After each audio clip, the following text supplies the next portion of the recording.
The Science of Getting Rich was written by Wallace D. Wattles and is considered a classic in the field of self-development and wealth creation. It is read by Brian Johnson, philosopher and CEO of Zods, Inc. This book makes the claim that everyone has the right to be rich, and that we should all strive to reach our potential in this regard. We hope you enjoy listening to this classic and timeless wisdom. For more educational and self-development audiobooks, courses, and podcasts, please visit www.learnoutloud.com. To hear other titles written or narrated by Brian Johnson, please be sure to visit www.learnoutloud.com/Brian Johnson. For more inspiration and to join a growing community of seekers and enlightened entrepreneurs, check out Zods.com. That's ZAADZ.com. Now here's Brian Johnson reading The Science of Getting Rich.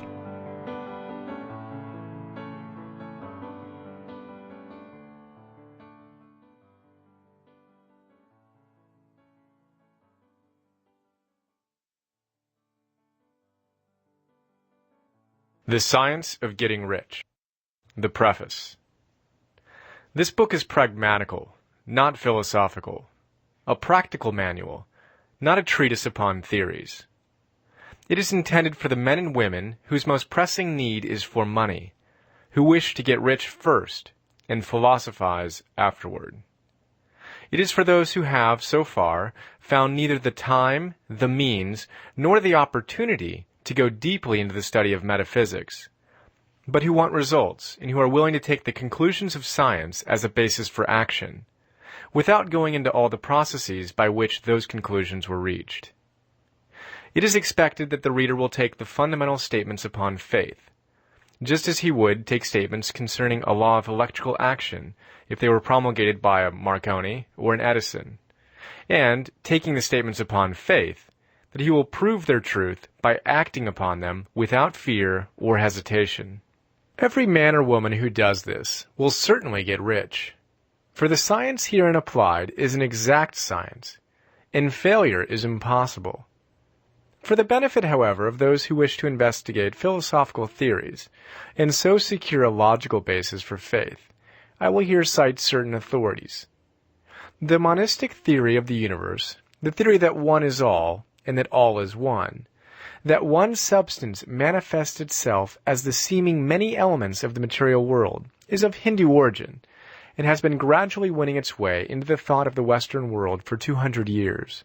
It is the foundation of all the Oriental philosophies, and of those of Descartes, Spinoza, Leibniz, Schopenhauer, Hegel, and Emerson. The reader who would dig to the philosophical foundations of this is advised to read Hegel and Emerson for himself. In writing this book, I have sacrificed all other considerations to plainness and simplicity of style, so that all might understand. The plan of action laid down herein was deduced from the conclusions of philosophy. It has been thoroughly tested and bears the supreme test of practical experiment. It works.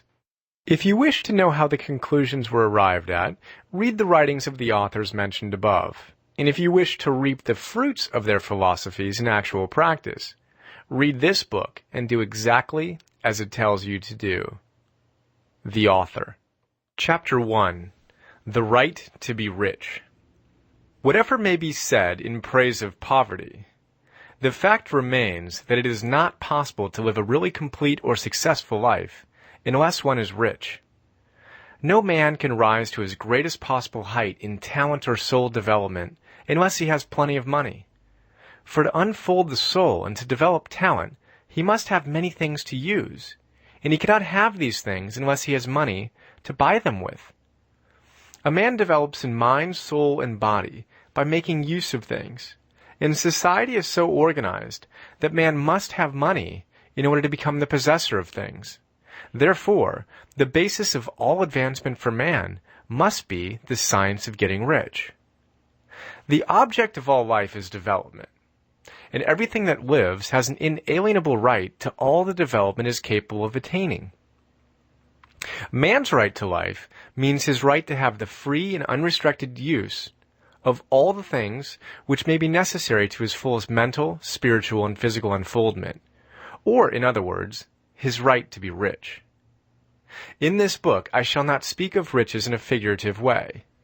To be really rich does not mean to be satisfied or contented with a little, No man ought to be satisfied with a little if he is capable of using and enjoying more. The purpose of nature is the advancement and unfoldment of life, and every man should have all that can contribute to the power, elegance, beauty, and richness of life. To be content with less is sinful. The man who owns all he wants for the living of all the life he is capable of living is rich, and no man who has not plenty of money can have all he wants. Life has advanced so far and become so complex that even the most ordinary man or woman requires a great amount of wealth in order to live in a manner that even approaches completeness. Every person naturally wants to become all that they are capable of becoming. This desire to realize innate possibilities is inherent in human nature. We cannot help wanting to be all that we can be. Success in life is becoming what you want to be. You can become what you want to be only by making use of things. And you can have the free use of things only as you become rich enough to buy them. To understand the science of getting rich is therefore the most essential of all knowledge. There is nothing wrong in wanting to get rich. The desire for riches is really the desire for a richer, fuller, and more abundant life. And that desire is praiseworthy. The man who does not desire to live more abundantly is abnormal, and so the man who does not desire to have money enough to buy all he wants is abnormal. There are three motives for which we live. We live for the body, we live for the mind, we live for the soul. No one of these is better or holier than the other. All are alike desirable, and no one of the three, body, mind, or soul, can live fully if either of the others is cut short of full life and expression. It is not right or noble to live only for the soul and deny mind or body, and it is wrong to live for the intellect and deny body or soul. We are all acquainted with the loathsome consequences of living for the body and denying both mind and soul, and we see that real life means the complete expression of all that man can give through body, mind, and soul. Whatever he can say, no man can be really happy or satisfied unless his body is living fully in every function, and unless the same is true of his mind and his soul. Wherever there is unexpressed possibility or function not performed, there is unsatisfied desire. Desire is possibility seeking expression, or function seeking performance. Man cannot live fully in body without good food, comfortable clothing, and warm shelter, and without freedom from excessive toil. Rest and recreation are also necessary to his physical life. He cannot live fully in mind without books and time to study them, without opportunity for travel and observation, or without intellectual companionship. To live fully in mind, he must have intellectual recreations, and must surround himself with all the objects of art and beauty he is capable of using and appreciating. To live fully in soul, man must have love, and love is denied expression by poverty. A man's highest happiness is found in the bestowal of benefits on those he loves. Love finds its most natural and spontaneous expression in giving. The man who has nothing to give cannot fulfill his place as a husband or father, as a citizen, or as a man.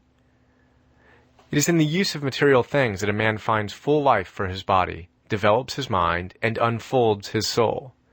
It is therefore of supreme importance to him that he should be rich. It is perfectly right that you should desire to be rich. If you are a normal man or woman, you cannot help doing so. It is perfectly right that you should give your best attention to the science of getting rich, for it is the noblest and most necessary of all studies.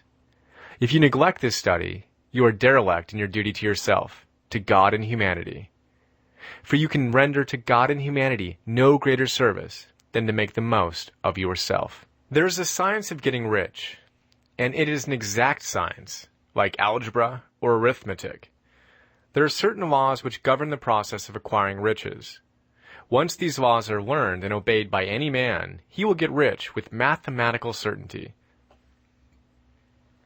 The ownership of money and property comes as a result of doing things in a certain way.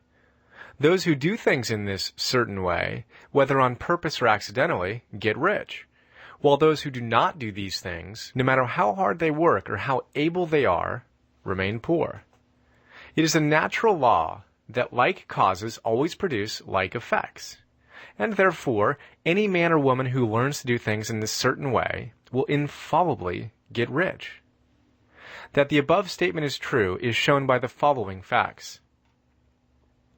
Getting rich is not a matter of environment, for if it were, all the people in certain neighborhoods would become wealthy. The people of one city would all be rich, while those of other towns would all be poor. Or the inhabitants of one state would roll in wealth, while those of an adjoining state would be in poverty. But everywhere we see rich and poor living side by side, in the same environment, and often engaged in the same vocations.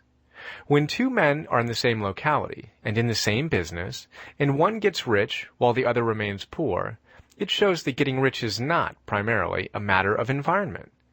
Some environments may be more favorable than others, but when two men in the same business are in the same neighborhood, and one gets rich while the other fails, it indicates that getting rich is the result of doing things in a certain way. And further, the ability to do things in this certain way is not due solely to the possession of talent. For many people who have great talent remain poor, while others who have very little talent get rich. Studying the people who have gotten rich, we find that they are an average lot in all respects, having no greater talents and abilities than other men. It is evident that they do not get rich because they possess talents and abilities that other men have not, but because they happen to do things in a certain way. Getting rich is not the result of saving or thrift. Many very penurious people are poor, while free spenders often get rich. Nor is getting rich due to doing things which others fail to do.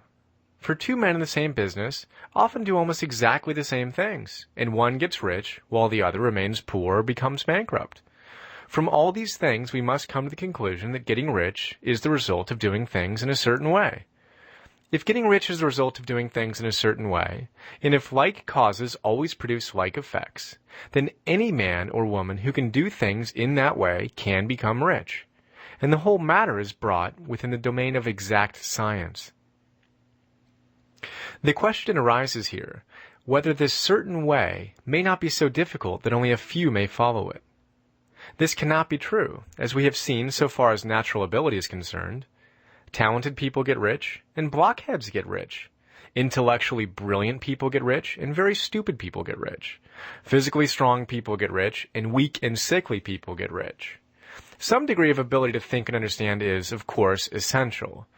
But insofar natural ability is concerned, any man or woman who has sense enough to read and understand these words can certainly get rich. Also, we have seen that it is not a matter of environment. Location counts for something. One would not go to the heart of the Sahara and expect to do successful business. Getting rich involves the necessity of dealing with men, and of being where there are people to deal with. And if these people are inclined to deal in the way you want to deal, so much the better. But that is about as far as environment goes. If anybody else in your town can get rich, so can you. And if anybody else in your state can get rich, so can you. Again, it is not a matter of choosing some particular business or profession. People get rich in every business and in every profession, while their next-door neighbors in the same vocation remain in poverty. It is true that you will do best in a business which you like and which is congenial to you. And if you have certain talents which are well developed, you will do best in a business which calls for the exercise of those talents. Also, you will do best in a business which is suited to your locality. An ice cream parlor would do better in a warm climate than in Greenland, and a salmon fishery would succeed better in the Northwest than in Florida, where there are no salmon. But aside from these general limitations, getting rich is not dependent upon your engaging in some particular business, but upon your learning to do things in a certain way. If you are now in business, and anybody else in your locality is getting rich in the same business, while you are not getting rich, it is because you are not doing things in the same way that the other person is doing them. No one is prevented from getting rich by lack of capital. True, as you get capital, the increase becomes more easy and rapid. But one who has capital is already rich, and does not need to consider how to become so. No matter how poor you may be, if you begin to do things in a certain way, you will begin to get rich, and you will begin to have capital. The getting of capital is a part of the process of getting rich, and it is a part of the result which invariably follows the doing of things in a certain way. You may be the poorest man on the continent and be deeply in debt, You may have neither friends, influence, nor resources. But if you begin to do things in this way, you must infallibly begin to get rich, for like causes must produce like effects. If you have no capital, you can get capital. If you are in the wrong business, you can get into the right business. If you are in the wrong location, you can go to the right location. And you can do so by beginning in your present business and in your present location to do things in a certain way, which causes success. Chapter 3. Is opportunity monopolized? No man is kept poor because opportunity has been taken away from him, because other people have monopolized the wealth and have put a fence around it. You may be shut off from engaging in business in certain lines, but there are other channels open to you. Probably it would be hard for you to get control of any of the great railroad systems. That field is pretty well monopolized. But the electric railway business is still in its infancy and offers plenty of scope for enterprise. And it will be very few years until traffic and transportation through the air will become a great industry. And in all its branches will give employment to hundreds of thousands, perhaps to millions of people. Why not turn your attention to the development of aerial transportation, instead of competing with J.J. Hill and others for a chance in the steam railway world? It is quite true that if you are a workman in the employ of the Steel Trust, you have very little chance of becoming the owner of the plant in which you work. But it is also true that if you will commence to act in a certain way, you can soon leave the employ of the Steel Trust. You can buy a farm of from 10 to 40 acres and engage in business as a producer of foodstuffs. There is great opportunity at this time for men who will live upon small tracts of land and cultivate the same intensively. Such men will certainly get rich. You may say that it is impossible for you to get the land, but I'm going to prove to you that it is not impossible, and that you can certainly get a farm if you will go to work in a certain way. At different periods, the tide of opportunity sets in different directions, according to the needs of the whole and the particular stage of social evolution which has been reached. At present, in America, it is setting toward agriculture and the allied industries and professions. Today, opportunity is open before the factory worker, in his line.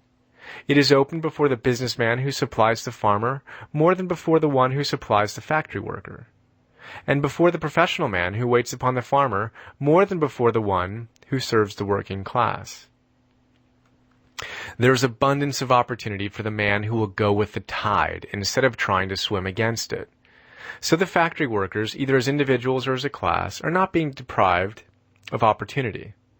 The workers are not being kept down by their masters. They're not being ground by the trusts and combinations of capital.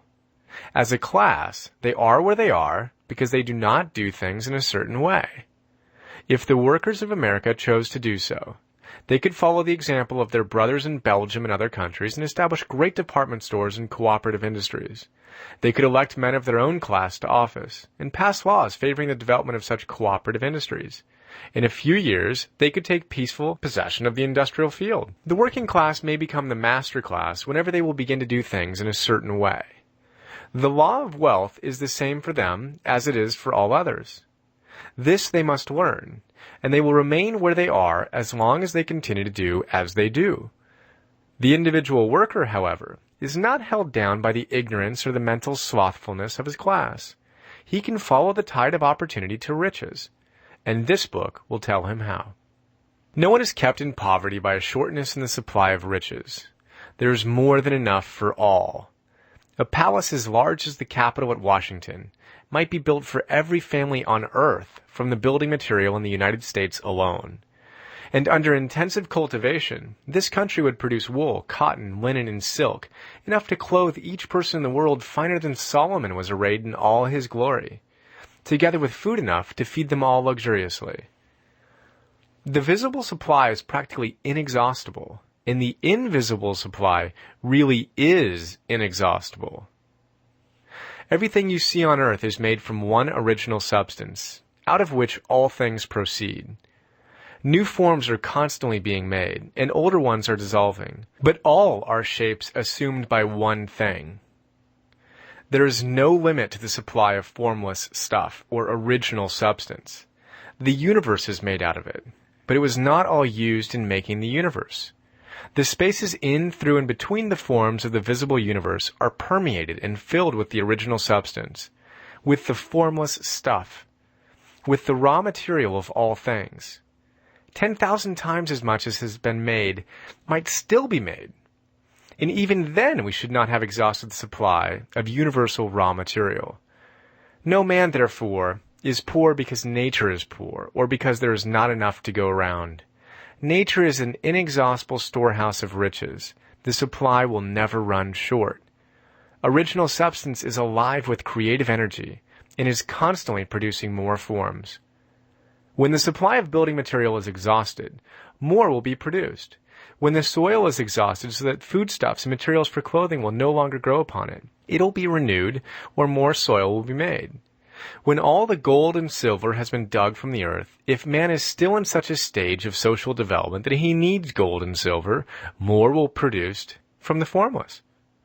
The formless stuff responds to the needs of man. It will not let him be without any good thing. This is true of man collectively. The race as a whole is always abundantly rich, and if individuals are poor, it is because they do not follow the certain way of doing things, which makes the individual man rich. The formless stuff is intelligent. It is stuff which thinks. It is alive, and is always impelled toward more life. It is the natural and inherent impulse of life to seek to live more. It is the nature of intelligence to enlarge itself, and of consciousness to seek to extend its boundaries and find fuller expression. The universe of forms has been made by formless living substance, throwing itself into form in order to express itself more fully. The universe is a great living presence, always moving inherently toward more life and fuller functioning. Nature is formed for the advancement of life. Its impelling motive is the increase of life. For this cause, everything which can possibly minister to life is bountifully provided. There can be no lack unless God is to contradict himself and nullify his own works. You are not kept poor by lack in the supply of riches. It is a fact which I shall demonstrate a little farther on, that even the resources of the formless supply are at the command of the man or woman who will act and think in a certain way. Chapter 4. The first principle in the science of getting rich. Thought is the only power which can produce tangible riches from the formless substance. The stuff from which all things are made is a substance which thinks, and a thought of form in this substance produces the form. Original substance moves according to its thoughts.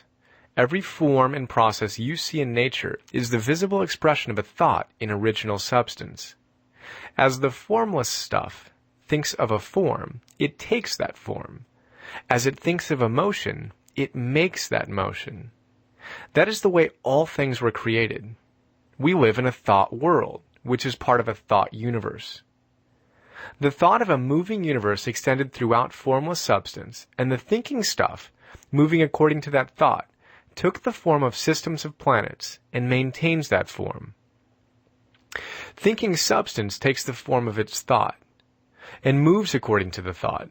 Holding the idea of a circling system of suns and worlds, it takes the form of these bodies and moves them as it thinks. Thinking the form of a slow-growing oak tree, it moves accordingly and produces the tree, though centuries may be required to do the work. In creating, the formless seems to move according to the lines of motion it has established. The thought of an oak tree does not cause the instant formation of a full-grown tree, but it does start in motion the forces which will produce the tree, along with established lines of growth. Every thought of form held in thinking substance causes the creation of the form, but always, or at least generally, along lines of growth and action already established. The thought of a house of a certain construction, if it were impressed upon formless substance, might not cause the instant formation of the house, but it would cause the turning of creative energies, already working in trade and commerce, into such channels as to result in the speedy building of the house. And if there were no existing channels through which the creative energy could work, then the house would be formed directly from primal substance, without waiting for the slow processes of the organic and inorganic world. No thought of form can be impressed upon original and substance without causing the creation of the form. Man is a thinking center and can originate thought. All the forms that man fashions with his hands must first exist in his thought. He cannot shape a thing until he has thought that thing. And so far man has confined his efforts wholly to the work of his hands. He has applied manual labor to the world of forms, seeking to change or modify those already existing. He has never thought of trying to cause the creation of new forms by impressing his thoughts upon formless substance. When man has a thought form, he takes material from the forms of nature and makes an image of the form which is in his mind. He has so far made little or no effort to cooperate with formless intelligence, to work, quote, with the Father. He has not dreamed that he can, quote, do what he seeth the Father doing. Man reshapes and modifies existing forms by manual labor. He has given no attention to the question whether he may not produce things from formless substance by communicating his thoughts to it. We propose to prove that he may do so, to prove that any man or woman may do so, and to show how. As our first step, we must lay down 3 fundamental propositions. First, we assert that there is one original formless stuff, or substance, from which all things are made. All the seemingly many elements are but different presentations of one element. All the many forms found in organic and inorganic nature are but different shapes, made from the same stuff. And this stuff is thinking stuff. A thought held in it produces the form of a thought. Thought, in thinking substance, produces shapes. Man is a thinking center, capable of original thought. If man can communicate his thought to original thinking substance, he can cause the creation or formation of the thing he thinks about. To summarize this, there is a thinking stuff from which all things are made, and which, in its original state, permeates, penetrates, and fills the inner space of the universe. A thought, in this substance, produces the thing that is imagined by the thought. Man can form things in his thought, and, by impressing his thought upon formless substance, can cause the thing he thinks about to be created. It may be asked if I can prove these statements, and without going into details, I answer that I can do so, both by logic and experience. Reasoning back from the phenomena of form and thought, I come to one original thinking substance. And reasoning forward from the thinking substance, I come to man's power to cause the formation of the thing he thinks about. And by experiment, I find the reasoning true, and this is my strongest proof. If one man who reads this book gets rich by doing what it tells him to do, that is evidence in support of my claim. But if every man who does what it tells him to do gets rich, that is positive proof until someone goes through the process and fails. The theory is true until the process fails, and this process will not fail, for every man who does exactly what this book tells him to do will get rich. I have said that men get rich by doing things in a certain way, and in order to do so, men must become able to think in a certain way. A man's way of doing things is the direct result of the way he thinks about things. To do things in a way you want to do them, you will have to acquire the ability to think the way you want to think. This is the first step toward getting rich. To think what you want to think is to think truth, regardless of appearances. Every man has the natural and inherent power to think what he wants to think, but it requires far more effort to do so than it does to think the thoughts which are suggested by appearances. To think according to appearance is easy.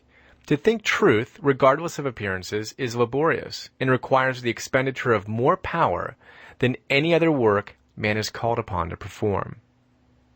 There is no labor from which most people shrink, as they do from that of sustained and consecutive thought. It is the hardest work in the world. This is especially true when truth is contrary to appearances. Every appearance in the visible world tends to produce a corresponding form in the mind which observes it, and this can only be prevented by holding the thought of the truth. To look upon the appearance of disease will produce the form of disease in your own mind, and ultimately in your body, unless you hold the thought of the truth, which is that there is no disease. It is only an appearance, and the reality is health. To look upon the appearance of poverty will produce corresponding forms in your own mind, unless you hold to the truth that there is no poverty, there is only abundance. To think health when surrounded by the appearance of disease, or to think riches when in the midst of the appearances of poverty, requires power. But he who acquires the power becomes a master mind. He can conquer fate. He can have what he wants. This power can only be acquired by getting hold of the basic fact which is behind all appearances. And that fact is that there is one thinking substance, from which and by which all things are made. Then we must grasp the truth that every thought held in this substance becomes a form, and that man can so impress his thoughts upon it as to cause them to take form and become visible things. When we realize this, we lose all doubt and fear, for we know that we can create what we want to create. We can get what we want to have, and can become what we want to be. As a first step toward getting rich, you must believe the three fundamental statements given previously in this chapter. And in order to emphasize them again, I repeat them here. 1. There is thinking stuff from which all things are made, and which, in its original state, permeates, penetrates, and fills the inner spaces of the universe. 2. A thought in this substance produces the thing that is imaged by the thought. And 3. Man can form things in his thought, and, by impressing his thought upon formless substance, can cause the thing he thinks about to be created. You must lay aside all other concepts of the universe than this monistic one, and you must dwell upon this until it is fixed in your mind and has become your habitual thought.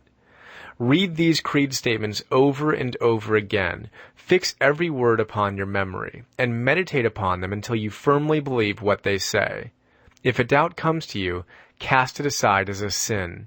Do not listen to arguments against this idea. Do not go to churches or lectures where a contrary concept of things is taught or preached. Do not read magazines or books which teach a different idea. If you get mixed up in your faith, all your efforts will be in vain. Do not ask why these things are true, nor speculate as to how they can be true. Simply take them on trust. The science of getting rich begins with the absolute acceptance of this faith. Chapter 5. Increasing Life.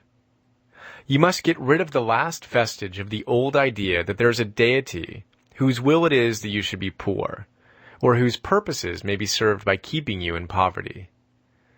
The intelligent substance which is all, and in all, and which lives in all and lives in you, is a consciously living substance.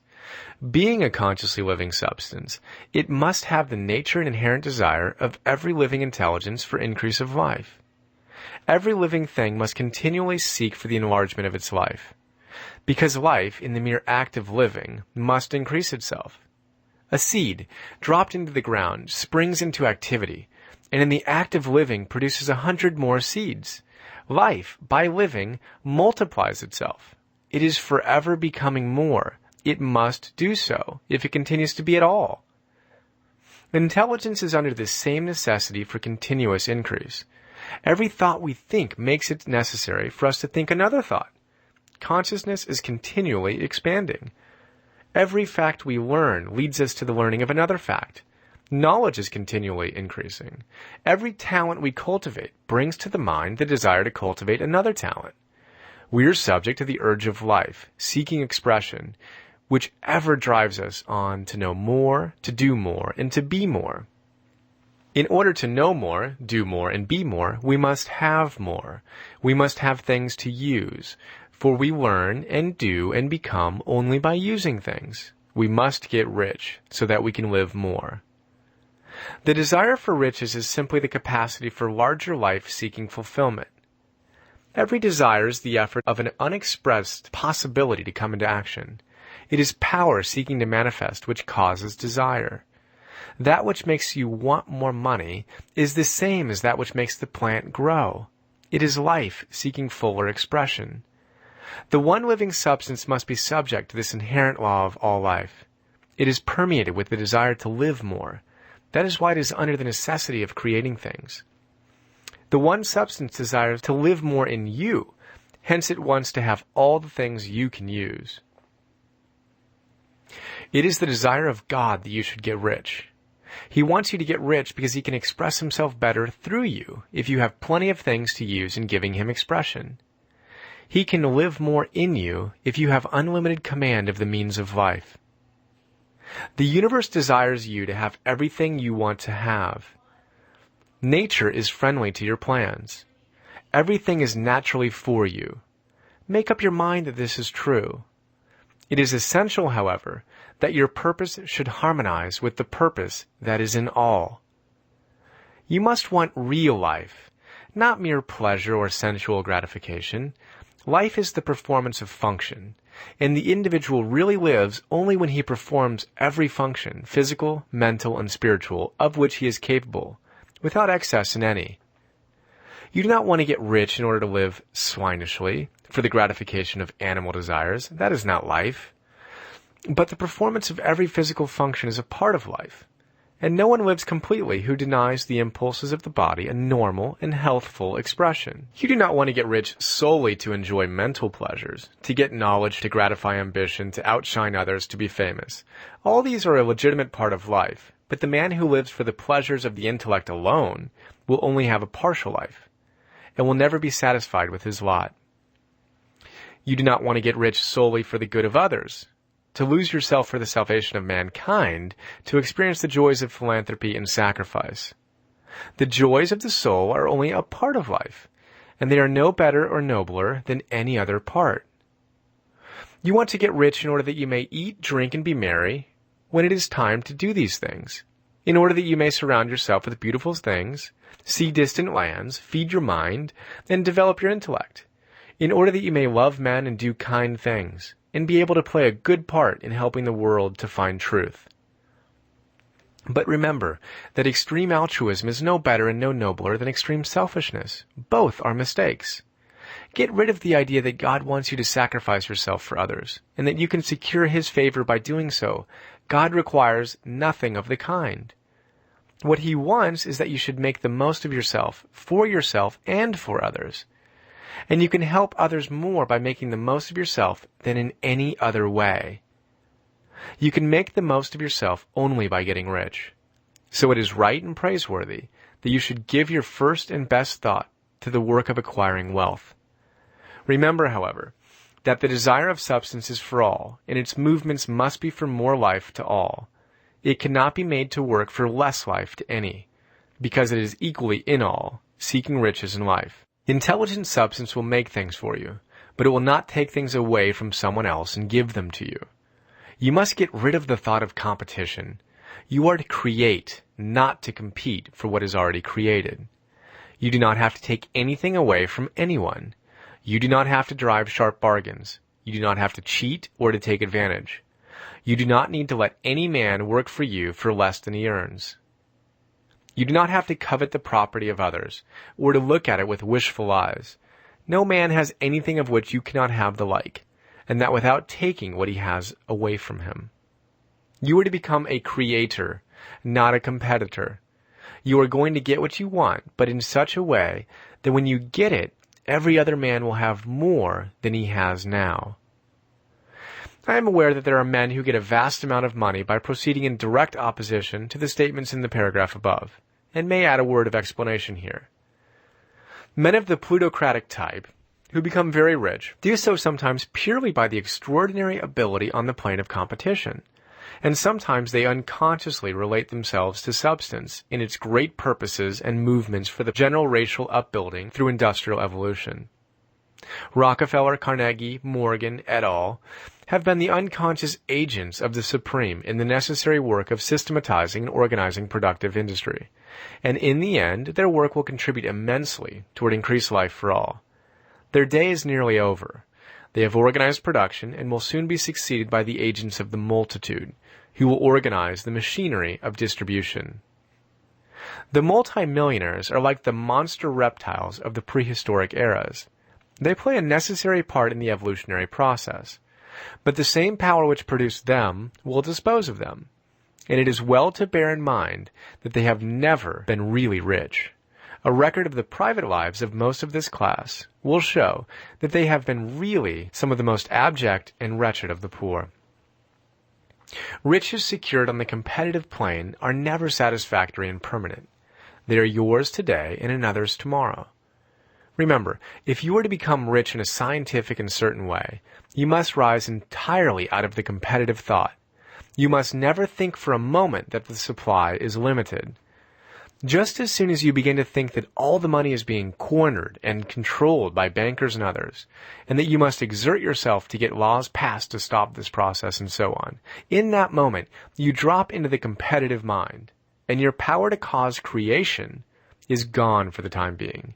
And what is worse, you will probably arrest the creative movements you have already instituted. Know that there are countless millions of dollars worth of gold in the mountains of the earth, not yet brought to light. And know that if there were not, more would be created from thinking substance to supply your needs. Know that the money you need will come, even if it is necessary for 1,000 men to be led to the discovery of new gold mines tomorrow. Never look at the visible supply. Look always at the limitless riches in formless substance, and know that they are coming to you as fast as you can receive and use them. Nobody, by cornering the visible supply, can prevent you from getting what is yours. So never allow yourself to think for an instant that all the best building spots will be taken before you get ready to build your house, unless you hurry. Never worry about the trusts and combines and get anxious for fear they will soon come to own the whole earth. Never get afraid that you will lose what you want because some other person beats you to it. That cannot possibly happen. You are not seeking anything that is possessed by anybody else. You are causing what you want to be created from formless substance, and the supply is without limits. Stick to the formulated statement. There is a thinking stuff from which all things are made, and which, in its original state, permeates, penetrates, and fills the inner spaces of the universe. A thought, in this substance, produces the thing that is imagined by the thought. And man can form things in his thought, and by impressing his thought upon formless substance, can cause the thing he thinks about to be created. Chapter 6. How Riches Come to You. When I say that you do not have to drive sharp bargains, I do not mean that you do not have to drive any bargains at all, or that you are above the necessity for having any dealings with your fellow men. I mean that you will not need to deal with them unfairly. You do not have to get something for nothing, but can give to every man more than you take from him. You cannot give every man more in cash market value than you take from him, but you can give him more in use value than the cash value of the thing you take from him. The paper, ink, and other material in this book may not be worth the money you pay for it, but if the ideas suggested by it bring you thousands of dollars, you have not been wronged by those who sold it to you. They have given you a great use value for a small cash value. Let us suppose that I own a picture by one of the great artists, which in any civilized community is worth thousands of dollars. I take it to Baffin Ray, and by salesmanship induce an Eskimo to give a bundle of furs worth $500 for it. I have really wronged him, for he has no use for the picture. It has no use value to him. It will not add to his life. But suppose I give him a gun worth $50 for his furs. Then he has made a good bargain. He has use for the gun. It will give him many more furs and much food. It will add to his life in every way. It will make him rich. When you rise from the competitive to the creative plane, you can scan your business transactions very strictly, and if you are selling any man anything which does not add more to his life than the thing he gives you in exchange, you can afford to stop it. You do not have to beat anybody in business, and if you are in a business which does beat people, get out of it at once. Give every man more in use value than you take from him in cash value. Then you are adding to the life of the world by every business transaction. If you have people working for you, you must take from them more in cash value than you pay them in wages. But you can so organize your business that it will be filled with the principle of advancement, and so that each employee who wishes to do so may advance a little every day. You can make your business do for your employees what this book is doing for you. You can so conduct your business that it will be a sort of ladder by which every employee who will take the trouble may climb to riches himself. And given the opportunity, if he will not do so, it is not your fault. And finally, because you are to cause the creation of your riches from formless substance which permeates all your environment, it does not follow that they are to take shape from the atmosphere and come into being before your eyes. If you want a sewing machine, for instance, I do not mean to tell you that you are to impress the thought of a sewing machine on thinking substance until the machine is formed without hands, in the room where you sit or elsewhere.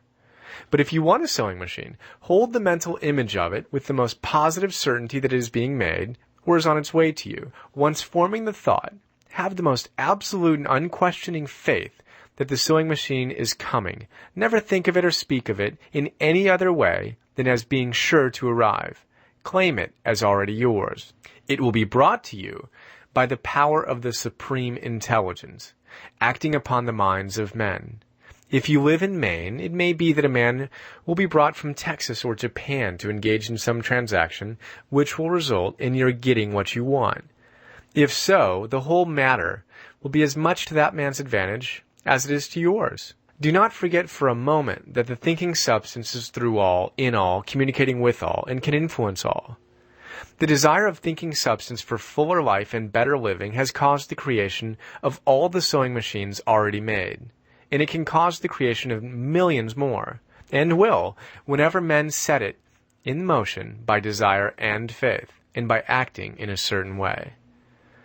You can certainly have a sewing machine in your house, and it is just as certain that you can have any other thing or things which you want, and which you will use for the advancement of your own life and the lives of others.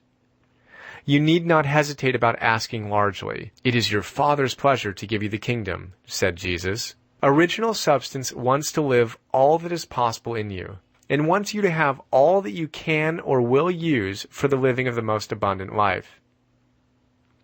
If you fix upon your consciousness the fact that the desire you feel for the possession of riches is one with the desire of omnipotence for more complete expression, your faith becomes invincible.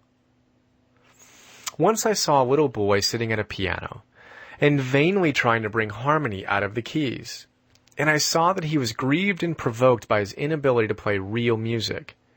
I asked him the cause of his vexation, and he answered, I can feel the music in me, but I can't make my hands go right. The music in him was the urge of original substance, containing all the possibilities of life. All that there is of music was seeking expression through the child. God, the one substance, is trying to live and do and enjoy things through humanity. He's saying, I want hands to build wonderful structures, to play divine harmonies, to paint glorious pictures. I want feet to run my errands, eyes to see my beauties, tongues to tell mighty truths, and to sing marvelous songs, and so on. All that there is of possibility is seeking expression through men. God wants those who can play music to have pianos and every other instrument, and to have the means to cultivate their talents to the fullest extent. He wants those who can appreciate beauty to be able to surround themselves with beautiful things. He wants those who can discern truth to have every opportunity to travel and observe. He wants those who can appreciate dress to be beautifully clothed, and those who can appreciate good food to be luxuriously fed. He wants all these things because it is himself that enjoys and appreciates them. It is God who wants to play and sing and enjoy beauty, and proclaim truth and wear fine clothes and eat good foods. It is God that worketh in you to will and to do, said Paul. The desire you feel for riches is the infinite, seeking to express himself in you as he sought to find expression in the little boy at the piano. So you need not hesitate to ask largely. Your part is to focalize and express the desire to God. This is a difficult point with most people. They retain something of the old idea that poverty and self-sacrifice are pleasing to God. They look upon poverty as a part of the plan, a necessity of nature. They have the idea that God has finished his work and made all that he can make, and that the majority of men must stay poor because there is not enough to go around. They hold to so much of this erroneous thought that they feel ashamed to ask for wealth. They try not to want more than a very modest competence, just enough to make them fairly comfortable. I recall now the case of one student who was told that he must get in mind a clear picture of the things he desired, so that the creative thought of them might be impressed on formless substance. He was a very poor man living in a rented house, and having only what he earned from day to day, and he could not grasp the fact that all wealth was his. So after thinking the matter over, he decided that he might reasonably ask for a new rug for the floor of his best room, and an anthracite coal stove to heat the house during the cold weather. Following the instructions given in this book, he obtained these things in a few months, and then it dawned upon him that he had not asked enough. He went through the house in which he lived, and planned all the improvements he would like to make in it. He mentally added a bay window here and a room there, until it was complete in his mind as his ideal home, and then he planned its furnishings. Holding the whole picture in his mind, he began living in this certain way, and moving toward what he wanted. And he owns the house now, and is rebuilding it after the form of his mental image. And now, with still larger faith, he is going on to get greater things.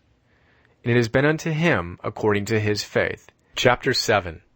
Gratitude. The illustrations given in the last chapter will have conveyed to the reader the fact that the first step toward getting rich is to convey the idea of your wants to the formless substance. This is true, and you will see that in order to do so it becomes necessary to relate yourself to the formless intelligence in a harmonious way. To secure this harmonious relation is a matter of such primary and vital importance that I shall give you some space to its discussion here, and give you instructions which, if you will follow them, will be certain to bring you into the perfect unity of mind with God. The whole process of mental adjustment and atonement can be summed up in one word: gratitude. First, you believe that there is one intelligent substance from which all things proceed. Second, you believe that this substance gives you everything you desire. And third, you relate yourself to it by a feeling of deep and profound gratitude. Many people who order their lives rightly in all other ways are kept in poverty by their lack of gratitude. Having received one gift from God, they cut the wires which connect them with Him by failing to make acknowledgement. It is easy to understand that the nearer we live to the source of wealth, the more wealth we shall receive.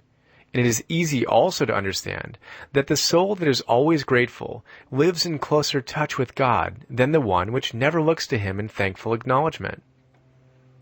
The more gratefully we fix our minds on the Supreme when good things come to us, the more good things we will receive, and the more rapidly they will come. And the reason simply is that the mental attitude of gratitude draws the mind into closer touch with the source from which the blessings come. If it is a new thought to you that gratitude brings your whole mind into closer harmony with the creative energies of the universe, consider it well, and you will see that it is true. The good things you already have come to you along the lines of obedience to certain laws. Gratitude will lead your mind out along the ways by which things come, and it will keep you in close harmony with creative thought and prevent you from falling into competitive thought. Gratitude alone can keep you looking toward the all, and prevent you from falling into the error of thinking of the supply as limited. And to do that would be fatal to your hopes. There is a law of gratitude, and it is absolutely necessary that you should observe the law, if you are to get the results you seek. The law of gratitude is the nature principle, that action and reaction are always equal, and in opposite directions. The grateful outreaching of your mind in thankful praise to the Supreme is a liberation or expenditure of force. It cannot fail to reach that to which it addressed, and the reaction is an instantaneous movement towards you. Draw nigh unto God, and He will draw nigh unto you. This is a statement of psychological truth. And if your gratitude is strong and constant, the reaction in formless substance will be strong and continuous. The movement of the things you want will be always toward you. Notice the grateful attitude that Jesus took, how He always seems to be saying, "I thank Thee, Father, that Thou hearest me." You cannot exercise much power without gratitude, for it is gratitude that keeps you connected with power.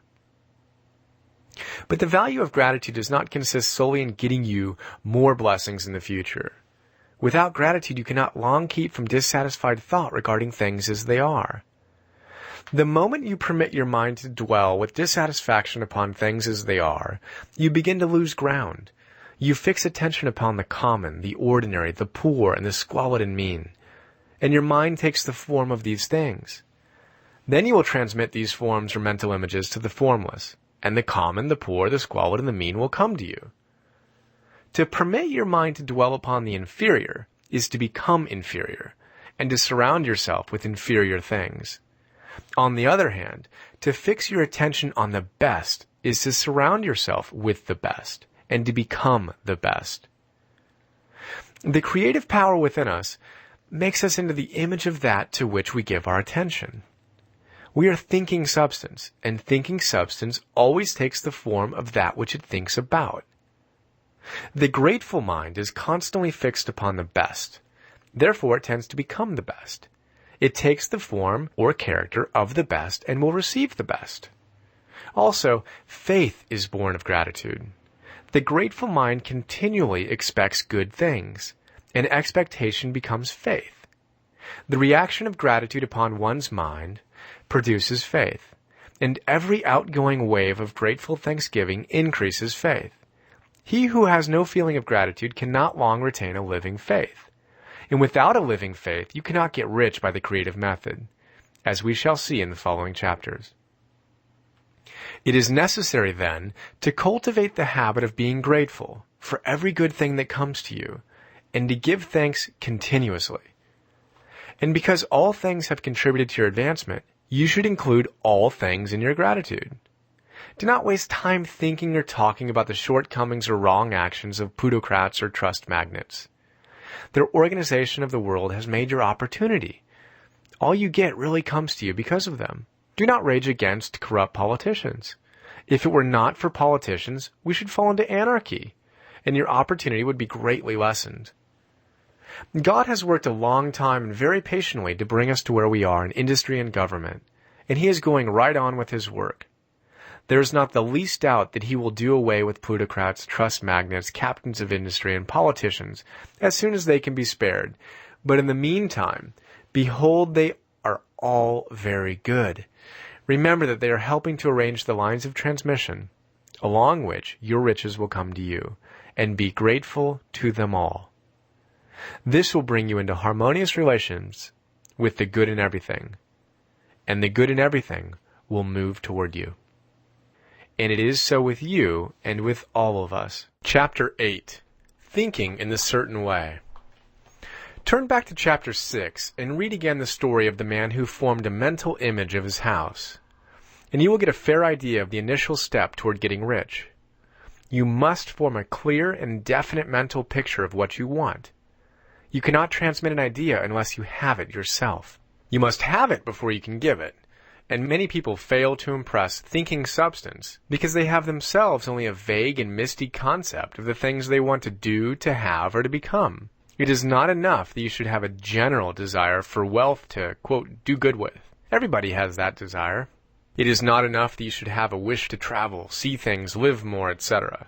Everybody has those desires also. If you were going to send a wireless message to a friend, you would not send the letters of the alphabet in their order and let him construct the message for himself, nor would you take words at random from the dictionary. You would send a coherent sentence, one which meant something. When you try to impress your wants upon substance, remember that it must be done by a coherent statement. You must know what you want and be definite.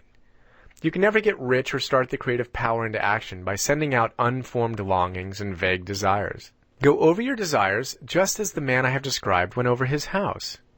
See just what you want and get a clear mental picture of it as you wish it to look when you get it. That clear mental picture you have must be continually in your mind, as the sailor has in his mind the port toward which he is sailing the ship. You must keep your face toward it all the time. You must no more lose sight of it than the steersman loses sight of the compass. It is not necessary to take exercises in concentration, nor to set apart special times for prayer and affirmation, nor to, quote, go into the silence, nor to do occult stunts of any kind.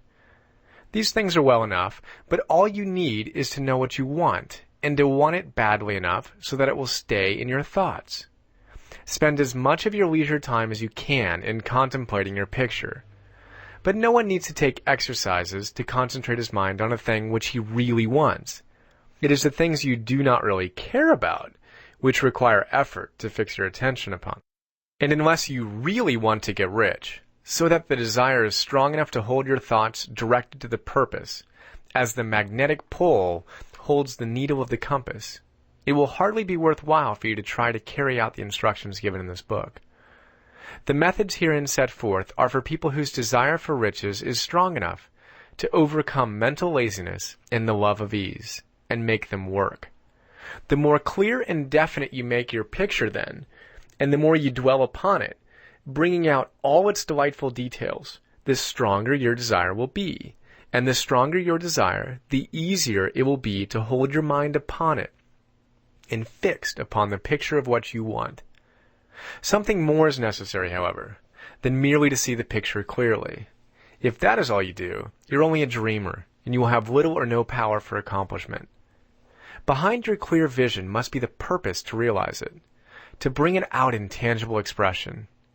And behind this purpose must be an invincible and unwavering faith that the thing is already yours, that it is at hand, and you have only to take possession of it. Live in the new house mentally until it takes form around you physically. In the mental realm, enter at once into full enjoyment of the things you want. Whatsoever things you ask for when ye pray, believe that ye receive them, and ye shall have them, said Jesus. See the things you want as if they were actually around you all the time. See yourself as owning and using them. Make use of them in imagination. Dwell upon your mental picture until it is clear and distinct, and then take the mental attitude of ownership toward everything in that picture. Take possession of it, in mind, in the full faith that it is actually yours. Hold to this mental ownership. Do not waver for an instant in the faith that it is real. And remember what was said in a preceding chapter about gratitude. Be as thankful for it all the time as you expect to be when it has taken form. The man who can sincerely thank God for the things which as yet he owns only in imagination has real faith. He will get rich. He will cause the creation of whatsoever he wants. Now, you do not need to pray repeatedly for things you want. It is not necessary to tell God about it every day. Use not vain repetitions as the heathens do, said Jesus to his pupils, for your Father knoweth that ye have need of these things before ye ask him. Your part is to intelligently formulate your desire for the things which make for a larger life, and to get these desires arranged into a coherent whole, and then to impress this whole desire upon the formless substance, which has the power and the will to bring you what you want. You do not make this impression by repeating strings of words. You make it by holding the vision with unshakable purpose to attain it, and with steadfast faith that you will attain it. The answer to prayer is not according to your faith while you are talking, but according to your faith while you are working. You cannot impress the mind of God by having a special Sabbath day set apart to tell him what you want, and then forgetting him during the rest of the week. You cannot impress him by having special hours to go into your closet and pray, if you then dismiss the matter from your mind until the hour of prayer comes again. Oral prayer is well enough and has its effect, especially upon yourself, in clarifying your vision and strengthening your faith. But it is not your oral petitions which get you what you want. In order to get rich, you do not need a sweet hour of prayer. You need to pray without ceasing. And by prayer, I mean holding steadily to your vision with the purpose to cause its creation into solid form, and the faith that you are doing so. Believe that ye receive them. The whole matter turns on receiving, once you have clearly formed your vision. When you have formed it, it is well to make an oral statement addressing the supreme and reverent prayer, and from that moment you must, in mind, receive what you ask for. Live in the new house. Wear the fine clothes, ride in the automobile, go on the journey, and confidently plan for greater journeys. Think and speak of all the things you have asked for in terms of actual present ownership. Imagine an environment and a financial condition exactly as you want them, and live all the time in that imaginary environment and financial condition. Mind, however, that you do not do this as a mere dreamer and castle builder. Hold to the faith that the imaginary is being realized, and to the purpose to realize it. Remember that it is faith and purpose in the use of the imagination which make the difference between the scientist and the dreamer. And having learned this fact, it is here that you must learn the proper use of the will. Chapter 9. How to use the will. To set about getting rich in a scientific way, you do not try to apply your willpower to anything outside of yourself. You have no right to do so anyway. It is wrong to apply your will to other men and women in order to get them to do what you wish done. It is as flagrantly wrong to coerce people by mental power as it is to coerce them by physical power. If compelling people by physical force to do things for you reduces them to slavery, compelling them by mental means accomplishes exactly the same thing. The only difference is in methods. If taking things from people by physical force is robbery, then taking things by mental force is robbery also.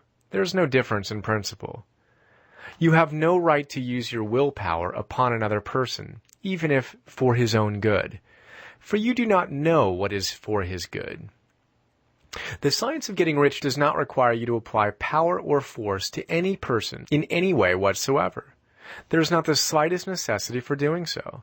Indeed, any attempt to use your will upon others will only tend to defeat your purpose. You do not need to apply your will to things in order to compel them to come to you. That would simply be trying to coerce God, and would be foolish and useless, as well as irreverent. You do not have to compel God to give you good things, any more than you have to use your willpower to make the sun rise. You do not have to use your willpower to conquer an unfriendly deity, or to make stubborn and rebellious forces do your bidding.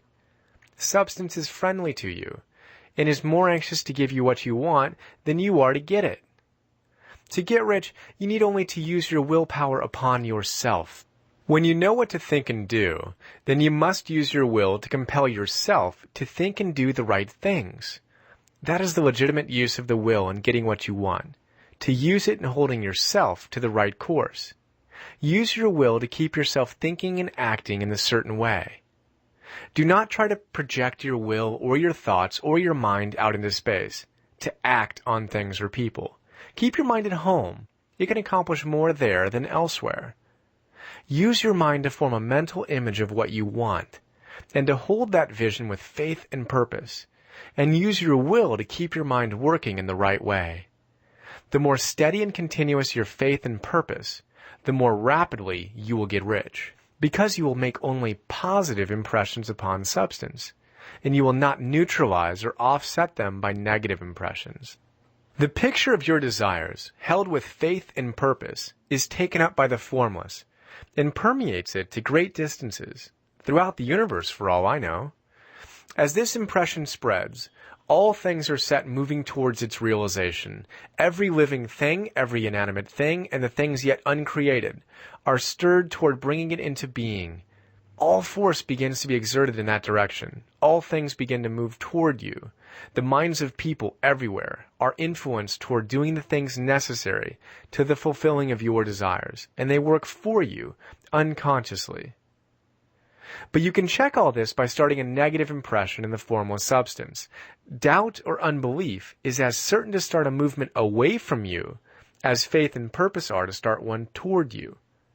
It is by not understanding this that most people who try to make use of, quote, mental science in getting rich make their failure. Every hour and moment you spend in giving heed to doubts and fears, every hour you spend in worry, every hour in which your soul is possessed by unbelief, sets a current away from you in the whole domain of intelligent substance. All the promises are unto them that believe, and unto them only. Notice how insistent Jesus was upon this point of belief, and now you know the reason why. Since belief is all important, it behooves you to guard your thoughts, and as your beliefs will be shaped to a very great extent by the things you observe and think about, it is important that you should command your attention. And here the will comes into use. For it is by your will that you determine upon what things your attention shall be fixed. If you want to become rich, you must not make a study of poverty. Things are not brought into being by thinking about their opposites. Health is never to be attained by studying disease and thinking about disease. Righteousness is not to be promoted by studying sin and thinking about sin. And no one ever got rich by studying poverty and thinking about poverty. Medicine as a science of disease has increased the disease. Religion as a science of sin has promoted sin. And economics as a study of poverty will fill the world with wretchedness and want.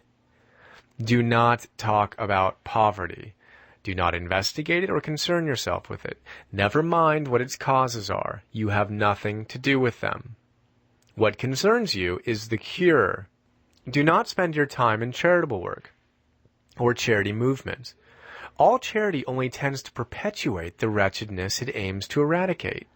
I do not say that you should be hard-hearted or unkind and refuse to hear the cry of need, but you must not try to eradicate poverty in any of the conventional ways. Put poverty behind you and put all that pertains to it behind you and make good. Get rich. That is the best way you can help the poor.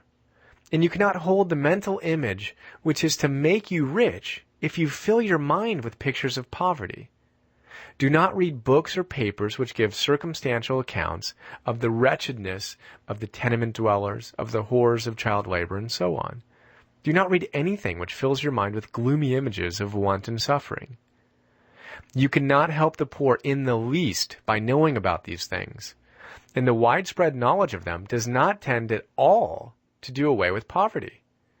What tends to do away with poverty is not the getting of pictures of poverty into your mind, but getting pictures of wealth into the minds of the poor. You are not deserting the poor in their misery when you refuse to allow your mind to be filled with pictures of that misery. Poverty can be done away with, not by increasing the number of well-to-do people who think about poverty, but by increasing the number of poor people who purpose with faith to get rich. The poor do not need charity. They need inspiration. Charity only sends them a loaf of bread to keep them alive in their wretchedness, or it gives them an entertainment to make them forget for an hour or two. But inspiration will cause them to rise out of their misery. If you want to help the poor, demonstrate to them that they can become rich. Prove it by getting rich yourself. The only way in which poverty will ever be banished from this world is by getting a large and constantly increasing number of people to practice the teachings of this book. People must be taught to become rich by creation, not by competition. Every man who becomes rich by competition throws down behind him the ladder by which he rises, and keeps others down. But every man who gets rich by creation opens a way for thousands to follow him, and inspires them to do so. You are not showing hardness of heart or an unfeeling disposition when you refuse to pity poverty, see poverty, read about poverty, or think or talk about it, or to listen to those who do talk about it. Use your willpower to keep your mind off the subject of poverty and to keep it fixed with faith and purpose on the vision of what you want. Chapter 10. Further use of the will. You cannot retain a true and clear vision of wealth if you are constantly turning your attention to opposing pictures, whether they be external or imaginary. Do not tell of your past troubles of a financial nature. If you have had them, do not think of them at all. Do not tell of the poverty of your parents or the hardships of your early life. To do any of these things is to mentally class yourself with the poor for the time being, and it will certainly check the movement of things in your direction. Let the dead bury their dead, as Jesus said. Put poverty and all things that pertain to poverty completely behind you. You have accepted a certain theory of the universe as being correct, and are resting all your hopes of happiness on its being correct. And what can you gain by giving heed to conflicting theories? Do not read religious books which tell you that the world is soon coming to an end, and do not read the writing of muckrakers and pessimistic philosophers who tell you that it is going to the devil. The world is not going to the devil. It is going to God. It is wonderful becoming. True, there may be a good many things in existing conditions which are disagreeable. But what is the use of studying them when they are certainly passing away, and when the study of them only tends to check their passing and keep them with us? Why give time and attention to things which are being removed by evolutionary growth, when you can hasten their removal only by promoting the evolutionary growth as far as your part of it goes? No matter how horrible and seeming may be the conditions in certain countries, sections, or places, you waste your time and destroy your own chances by considering them. You should interest yourself in the world's becoming rich. Think of the riches the world is coming into, instead of the poverty it is growing out of. And bear in mind that the only way in which you can assist the world in growing rich is by growing rich yourself through the creative method, not the competitive one. Give your attention wholly to riches. Ignore poverty. Whenever you think or speak of those who are poor, think and speak of them as those who are becoming rich, and those who are to be congratulated rather than pitied. Then they and others will catch the inspiration and begin to search for the way out. Because I say that you are to give your whole time and mind and thought to riches, it does not follow that you are to be sordid or mean. To become really rich is the noblest aim you can have in life, for it includes everything else. On the competitive plane, the struggle to get rich is a godless scramble for power over other men. But when we come into the creative mind, all this is changed. All that is possible in the way of greatness and soul unfoldment, of service and lofty endeavor, comes by way of getting rich. All is made possible by the use of things. If you lack for physical health, you will find that the attainment of it is conditioned on your getting rich. Only those who are emancipated from financial worry, and who have the means to live a carefree existence and follow hygienic practices, can have and retain health. Moral and spiritual greatness is possible only to those who are above the competitive battle for existence, and only those who are becoming rich on the plane of creative thought are free from the degrading influences of competition. If your heart is set on domestic happiness, remember that love flourishes best where there is refinement, a high level of thought, and freedom from corrupting influences. And these are to be found only where riches are attained by the exercise of creative thought, without strife or rivalry. You could aim at nothing so great or noble, I repeat, as to become rich. And you must fix your attention upon your mental pictures of riches, to the exclusion of all that may tend to dim or obscure that vision. You must learn to see the underlying truth in all things. You must see beneath all seemingly wrong conditions the great one life, ever moving forward toward fuller expression and more complete happiness. It is the truth that there is no such thing as poverty, that there is only wealth.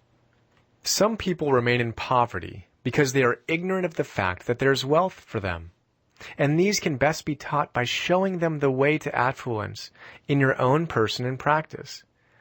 Others are poor because, while they feel that there is a way out, they are too intellectually indolent to put forth the mental effort necessary to find that way and travel it. And for these, the very best thing you can do is to arouse their desire by showing them the happiness that comes from being rightly rich. Others still are poor because, while they have some notion of science, they have become so swamped and lost in the maze of metaphysical and occult theories that they do not know which road to take. They try a mixture of many systems and fail in all. For these, again, the very best thing to do is to show them the right way in your own person and practice. An ounce of doing things is worth a pound of theorizing. The very best thing you can do for the whole world is to make the most of yourself. You can serve God and man in no more effective way than by getting rich. That is, if you get rich by the creative method, and not by the competitive one. Another thing, we assert that this book gives in detail the principles of the science of getting rich.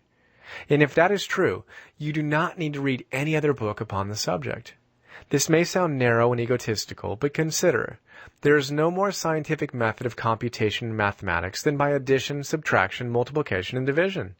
No other method is possible. There can be but one shortest distance between 2 points. There is only one way to think scientifically, and that is to think in the way that leads by the most direct and simple route to the goal. No man has yet formulated a briefer or less complex system than the one set forth herein. It has been stripped of all non-essentials. When you commence on this, lay all others aside. Put them out of your mind altogether. Read this book every day. Keep it with you. Commit it to memory. And do not think about other systems and theories. If you do, you will begin to have doubts, and to be uncertain and wavering in your thought, and then you will begin to make failures. After you have made good and become rich, you may study other systems as much as you please. But until you are quite sure that you have gained what you want, do not read anything on this line but this book, unless it be the authors mentioned in the preface. And read only the most optimistic comments on the world's news, those in harmony with your picture. Also, postpone your investigations into the occult. Do not dabble in theosophy, spiritualism, or kindred studies. It is very likely that the dead still live and are near. But if they are, let them alone. Mind your own business. Wherever the spirits of the dead may be, they have their own work to do and their own problems to solve, and we have no right to interfere with them. We cannot help them, and it is very doubtful whether they can help us, or whether we have any right to trespass upon their time if they can. Let the dead and the hereafter alone, and solve your own problem. Get rich. If you begin to mix with the occult, you will start mental cross-currents, which will surely bring your hopes to shipwreck. Now, this and the preceding chapters have brought us to the following statement of these basic facts. There is a thinking stuff from which all things are made, and which, in its original state, permeates, penetrates, and fills the inner spaces of the universe. A thought, in this substance, produces the thing that is imagined by the thought. Man can form things in his thought, and, by impressing his thought upon formless substance, can cause the thing he thinks about to be created. In order to do this, man must pass from the competitive to the creative mind. He must form a clear mental picture of the things he wants, and hold this picture in his thoughts, with the fixed purpose to get what he wants, and the unwavering faith that he does get what he wants, closing his mind against all that may tend to shake his purpose, dim his vision, or quench his faith. In addition to all this, we shall now see that he must live and act in a certain way. Chapter 11. Acting in the certain way. Thought is the creative power, or the impelling force which causes the creative power to act.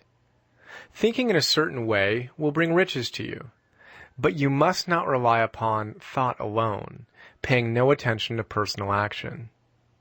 That is the rock upon which many otherwise scientific metaphysical thinkers meet shipwreck, the failure to connect thought with personal action.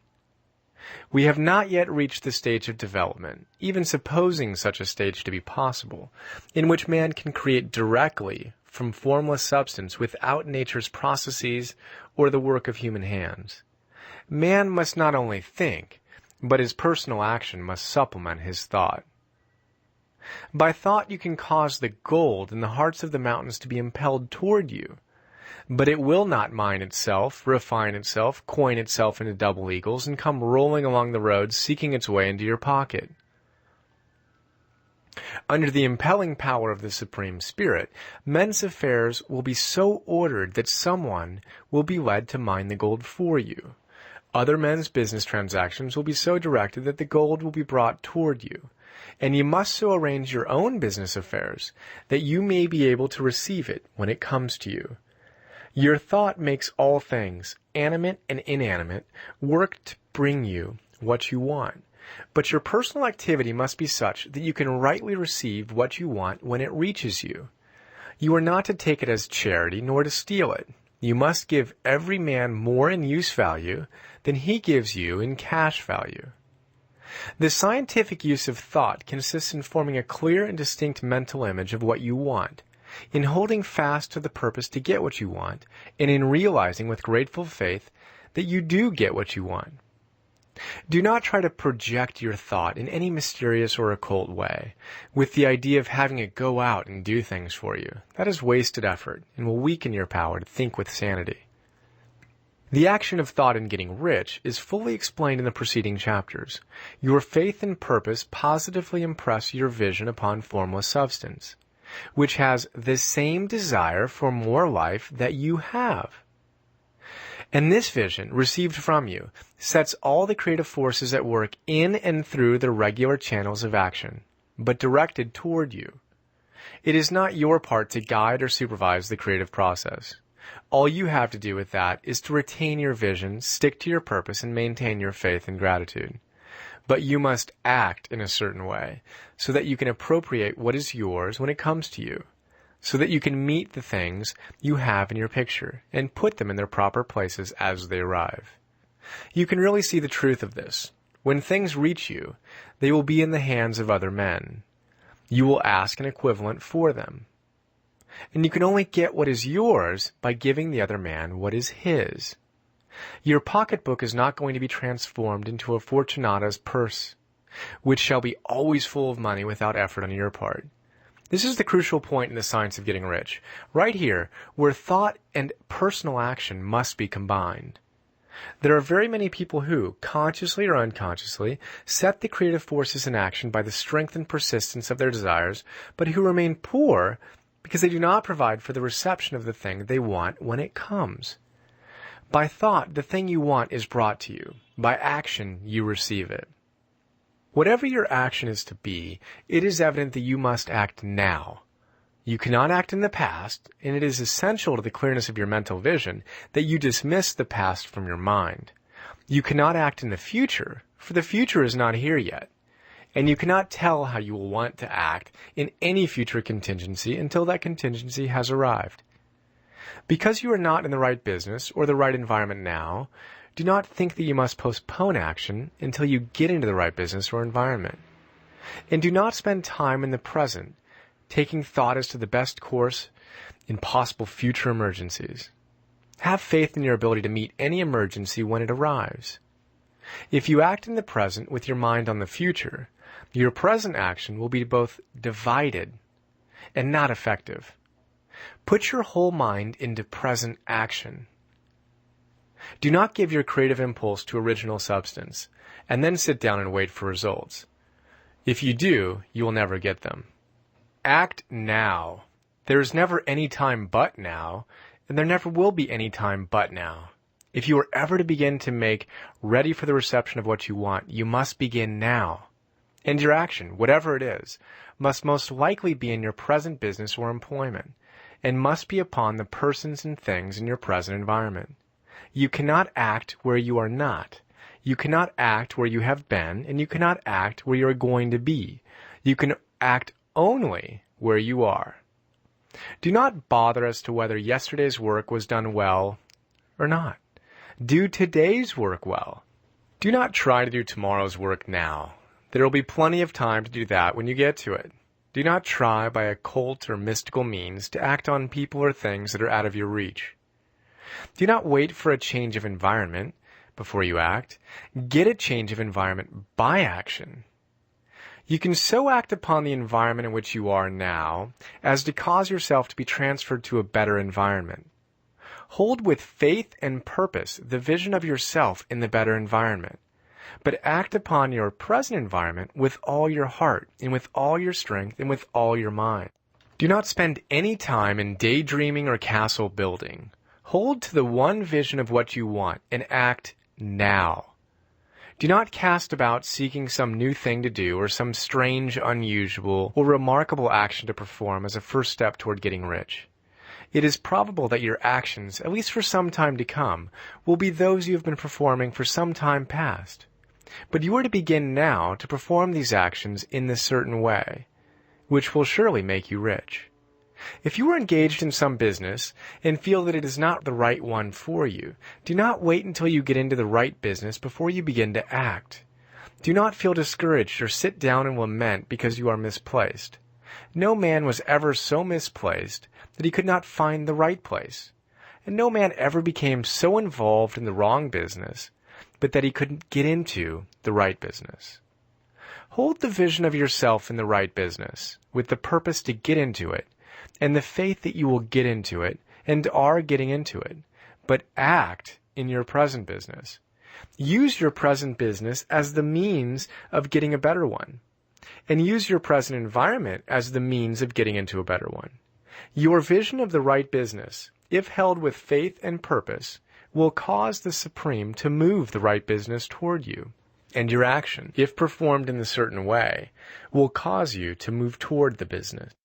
If you are an employee or a wage earner and feel that you must change places in order to get what you want, do not project your thought into space and rely upon it to get you another job. It will probably fail to do so. Hold the vision of yourself in the job you want while you act with faith and purpose on the job you have, and you will certainly get the job you want. Your vision and faith will set the creative force in motion to bring it toward you, and your action will cause the forces in your environment to move you toward the place you want. In closing this chapter, we will add another statement to our syllabus. There is a thinking stuff from which all things are made, and which, in its original state, permeates, penetrates, and fills the inner spaces of the universe. A thought in this substance produces the thing that is imaged by the thought. Man can form things in his thought, and, by impressing his thought upon formless substance, can cause the thing he thinks about to be created. In order to do this, man must first pass from the competitive to the creative mind. He must form a clear mental picture of the things he wants, and hold this picture in his thoughts, with the fixed purpose to get what he wants, and the unwavering faith that he does get what he wants, closing his mind to all that may tend to shake his purpose, dim his vision, or quench his faith. That he may receive what he wants when it comes, man must act now upon the people and things in his present environment. Chapter 12. Efficient Action. You must use your thought as directed in previous chapters, and begin to do what you can do where you are, and you must do all that you can do where you are. You can advance only by being larger than your present place, and no man is larger than his present place who leaves undone any of the work pertaining to that place. The world is advanced only by those who more than fill their present places. If no man quite filled his present place, you can see that there must be a going backward in everything. Those who do not quite fill their present places are dead weight upon society, government, commerce, and industry. They must be carried along by others at a great expense. The progress of the world is retarded only by those who do not fill the places they are holding. They belong to a former age in a lower stage or plane of life, and their tendency is toward degeneration. No society could advance if every man was smaller than his place. Social evolution is guided by the law of physical and mental evolution. In the animal world, evolution is caused by excess of life. When an organism has more life than can be expressed in the functions of its own plane, it develops the organs of a higher plane, and a new species is originated. There never would have been new species had there not been organisms which more than filled their places. The law is exactly the same for you. Your getting rich depends upon your applying this principle to your own affairs. Every day is either a successful day or a day of failure. And it is the successful days which get you what you want. If every day is a failure, you can never get rich. While if every day is a success, you cannot fail to get rich. If there is something that may be done today and you do not do it, you have failed insofar as that thing is concerned. And the consequences may be more disastrous than you imagine. You cannot foresee the results of even the most trivial act. You do not know the workings of all the forces that have been set moving in your behalf. Much may be depending on your doing some simple act. It may be the very thing which is to open the door of opportunity to very great possibilities. You can never know all the combinations which supreme intelligence is making for you in the world of things and of human affairs. Your neglect or failure to do some small thing may cause a long delay in getting what you want. Do every day all that can be done that day. There is, however, a limitation or qualification of the above that you must take into account. You are not to overwork, nor to rush blindly into your business in the effort to do the greatest possible number of things in the shortest possible time. You are not to try to do tomorrow's work today, nor to do a week's work in a day. It is really not the number of things you do, but the efficiency of each separate action that counts. Every act is, in itself, either a success or a failure. Every act is, in itself, either effective or inefficient. Every inefficient act is a failure. And if you spend your life in doing inefficient acts, your whole life will be a failure. The more things you do, the worse for you, if all your acts are inefficient ones. On the other hand, every efficient act is a success in itself. And if every act of your life is an efficient one, your whole life must be a success. The cause of failure is doing too many things in an inefficient manner, and not doing enough things in an efficient manner. You will see that it is self-evident proposition that if you do not do any inefficient acts, and if you do a sufficient number of efficient acts, you will become rich. If now it is possible for you to make each act an efficient one, you see again that the getting of riches is reduced to an exact science, like mathematics. The matter turns then on the questions whether you can make each separate act a success in itself, and this you can certainly do. You can make each act a success because all power is working with you, and all power cannot fail. Power is at your service, and to make each act efficient, you have only to put power into it. Every action is either strong or weak, and when everyone is strong, you are acting in a certain way, which will make you rich. Every act can be made strong and efficient by holding your vision while you are doing it, and putting the whole power of your faith and purpose into it. It is at this point that the people fail who separate mental power from personal action. They use the power of mind in one place and at one time, and they act in another place and at another time. So their acts are not successful in themselves. Too many of them are inefficient. But if all power goes into every act, no matter how commonplace, every act will be a success in itself. And as in the nature of things, every success opens the way to other successes. Your progress towards what you want and the progress of what you want toward you will become increasingly rapid. Remember that successful action is cumulative in its results. Since the desire for more life is inherent in all things, when a man begins to move towards larger life, more things attach themselves to him, and the influence of his desire is multiplied. Do every day all that you can do that day, and do each act in an efficient manner. In saying that you must hold your vision while you are doing each act, however trivial or commonplace, I do not mean to say that it is necessary at all times to see the vision distinctly to its smallest details. It should be the work of your leisure hours to use your imagination on the details of your vision, and to contemplate them until they are firmly fixed upon your memory. If you wish speedy results, spend practically all your spare time in this practice. By continuous contemplation, you will get the picture of what you want, even to the smallest details, so firmly fixed upon your mind and so completely transferred to the mind of formless substance, that in your working hours you need only to mentally refer to the picture to stimulate your faith and purpose, and cause your best effort to be put forth. So contemplate your picture in your leisure hours until your consciousness is so full of it that you can grasp it instantly. You will become so enthused with its bright promises that the mere thought of it will call forth the strongest energies of your whole being. Let us again repeat our syllabus, and by slightly changing the closing statements, bring it to the point we have now reached.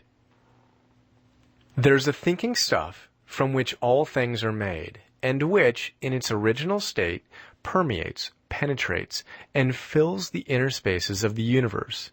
A thought in this substance produces the thing that is imaged by the thought. Man can form things in his thought, and, by impressing his thought upon formless substance, can cause the thing he thinks about to be created. In order to do this, man must pass from the competitive to the creative mind. He must form a clear mental picture of the things he wants, and do, with faith and purpose, all that can be done each day, doing each separate thing in an efficient manner. Chapter 13. Getting into the right business. Success in any particular business depends for one thing upon your possessing in a well-developed state the faculties required in that business. Without good musical faculty, no one can succeed as a teacher of music. Without well-developed mechanical faculties, no one can achieve great success in any of the mechanical trades. Without tact and the commercial faculties, no one can succeed in a mercantile pursuit. And to possess in a well-developed state the faculties required in your particular vocation does not ensure getting rich. There are musicians who have remarkable talent and who yet remain poor.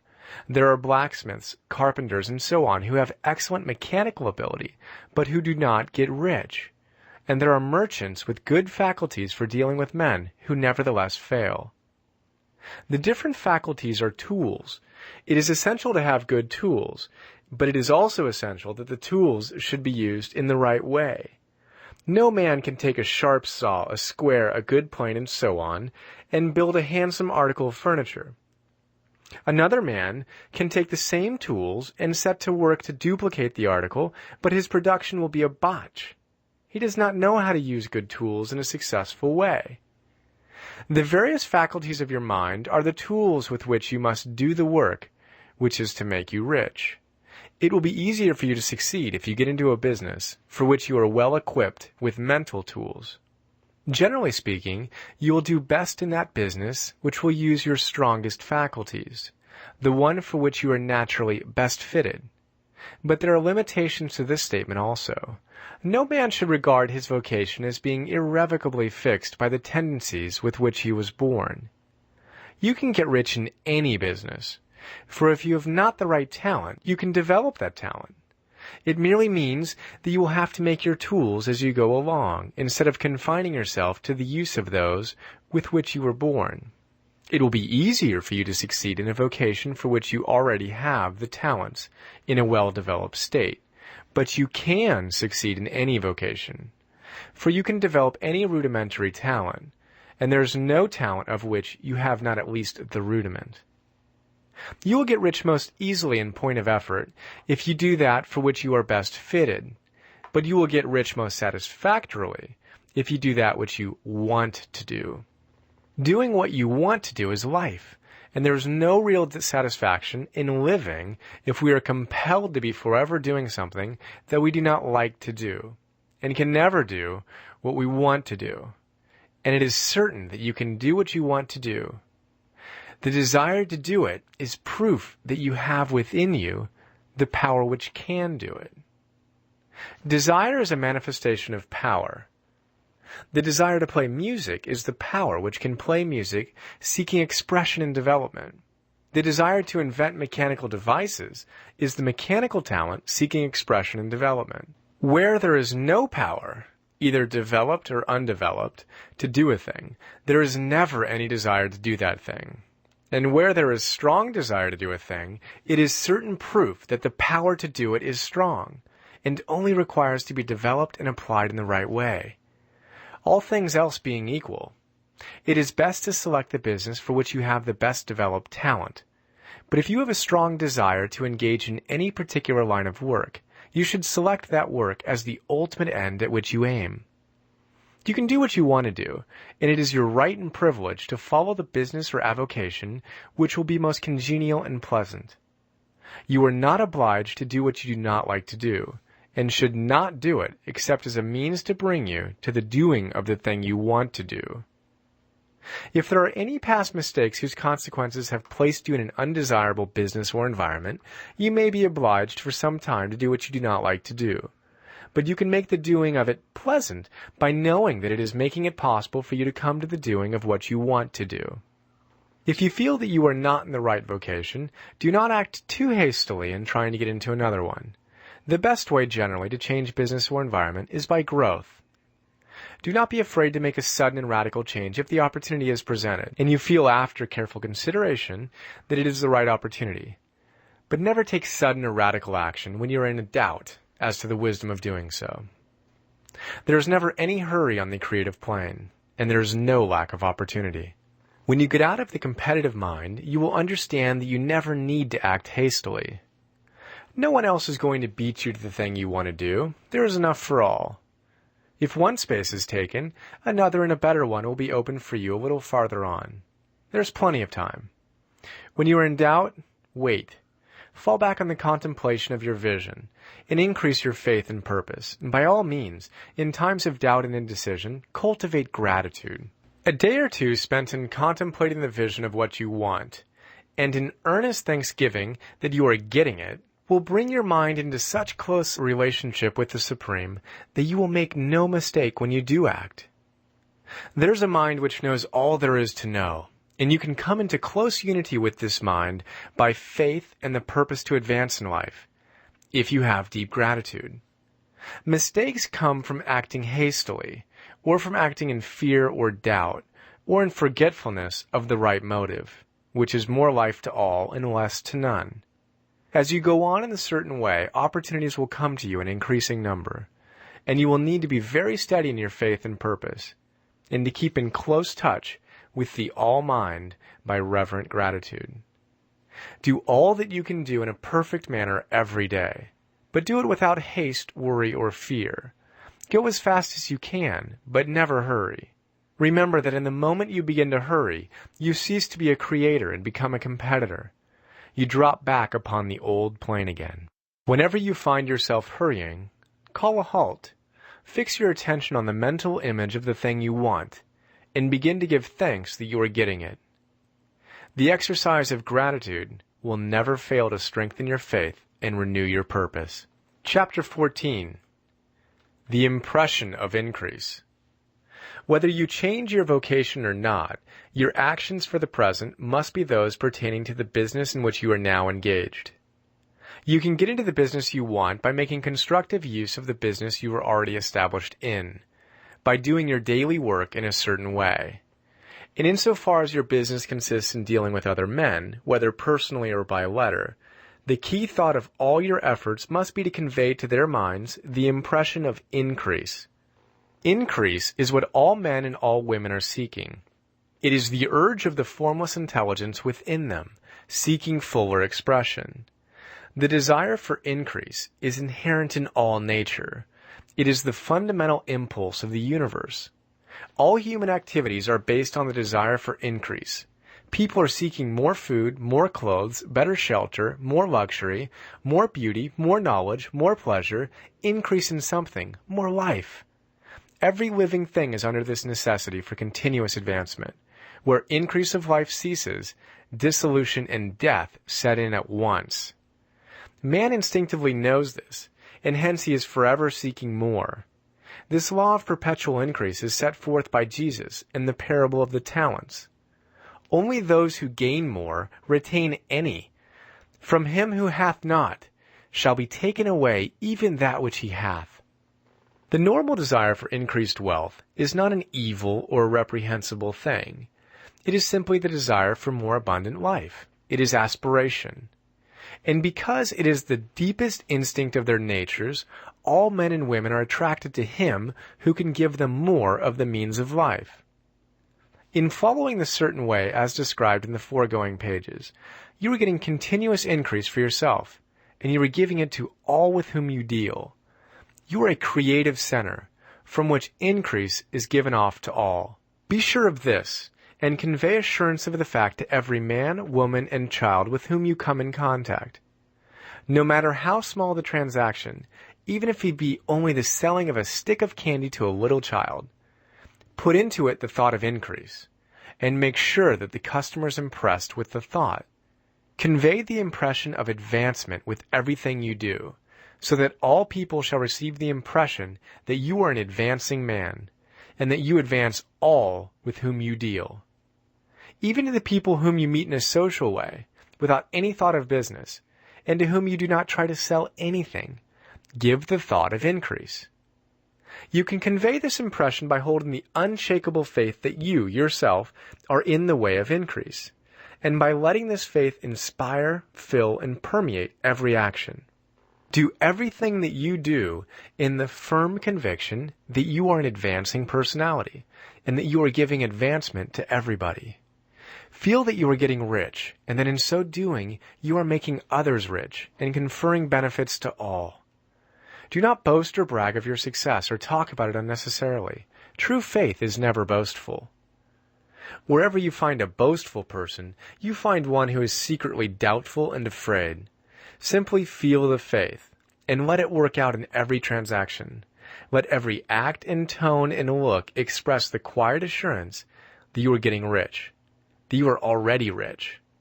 Words will not be necessary to communicate this feeling to others. They will feel the sense of increase when in your presence, and will be attracted to you again.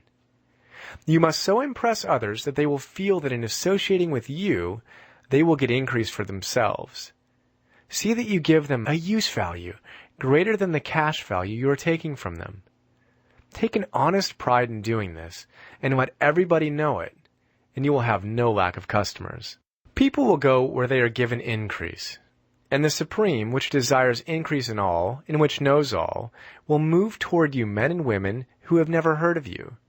Your business will increase rapidly, and you will be surprised at the unexpected benefits which will come to you.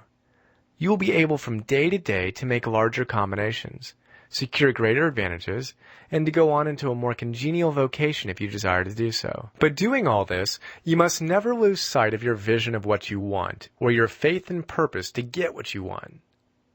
Let me here give you another word of caution in regard to motives.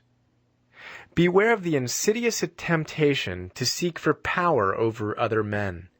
Nothing is so pleasant to the unformed or partially developed mind as the exercise of power or dominion over others. The desire to rule for selfish gratification has been the curse of the world. For countless ages, kings and lords have drenched the earth with blood in their battles to extend their dominions. This not to seek more life for all, but to give more power for themselves. Today, the main motive in the business and industrial world is the same.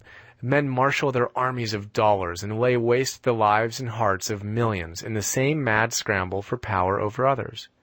Commercial kings, like political kings, are inspired by the lust for power. Jesus saw in this desire for mastery the moving impulse of that evil world he sought to overthrow. Read the 23rd chapter of Matthew and see how he pictures the lust of the Pharisees to be called master, to sit in the high places, to domineer over others, and to lay burdens on the backs of the less fortunate.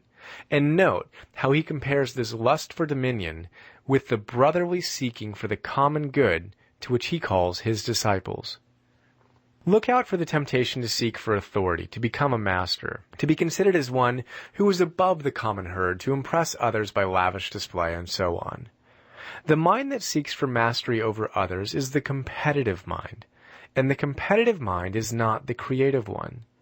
In order to master your environment and your destiny, it is not at all necessary that you should rule over your fellow men, and indeed, when you fall into the world struggle for the high places, you begin to be conquered by fate and environment, and your getting rich becomes a matter of chance and speculation. Beware of the competitive mind. No better statement of the principle of creative action can be formulated than the favorite declaration of the late Golden Rule Jones of Toledo. What I want for myself, I want for everybody. Chapter 15, The Advancing Man. What I have said in the last chapter applies as well to the professional man and the wage earner as to the man who is engaged in mercantile business. No matter whether you are a physician, a teacher, or a clergyman, if you can give increase of life to others and make them sensible of the fact, they will be attracted to you, and you will get rich. The physician who holds the vision of himself as a great and successful healer, and who works toward the complete realization of that vision with faith and purpose, as described in former chapters, will come into such close touch with the source of life that he will be phenomenally successful. Patients will come to him in throngs. No one has a greater opportunity to carry into effect the teaching of this book than the practitioner of medicine. It does not matter to which of the various schools he may belong, for the principle of healing is common to all of them, and may be reached by all alike. The advancing man in medicine who holds to a clear mental image of himself as successful, and who obeys the laws of faith, purpose, and gratitude, will cure every curable case he undertakes, no matter what remedies he uses. In the field of religion, the world cries out for clergymen who can teach his hearers the true science of abundant life. He who masters the details of the science of getting rich, together with the allied sciences of being well, of being great, and of winning love, and who teaches these details from the pulpit, will never lack for a congregation. This is the gospel that the world needs. It will give increase of life, and men will hear it gladly, and will give liberal support to the man who brings it to them. What is now needed is a demonstration of the science of life from the pulpit. We want preachers who can not only tell us how, but who in their own persons will show us how. We need the preacher who will himself be rich, healthy, great, and beloved, to teach us how to attain these things. And when he comes, he will find a numerous and loyal following. The same is true of the teacher who can inspire the children with the faith and purpose of the advancing life. He will never be out of a job, and any teacher who has this faith and purpose can give it to his pupils. He cannot help giving it to them if it is part of his own life and practice. What is true of the teacher, preacher, and physician is true of the lawyer, dentist, real estate man, insurance agent, of everybody. The combined mental and personal action I have described is infallible. It cannot fail. Every man and woman who follows these instructions steadily, perseveringly, and to the letter will get rich. The law of the increase of life is as mathematically certain in its operation as the law of gravitation. Getting rich is an exact science. The wage earner will find this as true of his case as of any of the others mentioned. Do not feel that you have no chance to get rich because you are working where there is no visible opportunity for advancement, where wages are small and the cost of living high. Form your clear mental vision of what you want and begin to act with faith and purpose. Do all the work you can do every day and do each piece of work in a perfectly successful manner. Put the power of success and the purpose to get rich into everything that you do. But do not do this merely with the idea of currying favor with your employer, in the hope that he or those above you will see your good work and advance you. It's not likely that they will do so. The man who is merely a good workman, filling his place to the very best of his ability and satisfied with that, is valuable to his employer. And it is not to the employer's interest to promote him. He's worth more where he is. To secure advancement, something more is necessary than to be too large for your place. The man who is certain to advance is the one who is too big for his place, and who has a clear concept of what he wants to be, who knows that he can become what he wants to be, and who is determined to be what he wants to be. Do not try to more than fill your present place with the view of pleasing your employer. Do it with the idea of advancing yourself. Hold the faith and purpose of increase during work hours, after work hours, and before work hours.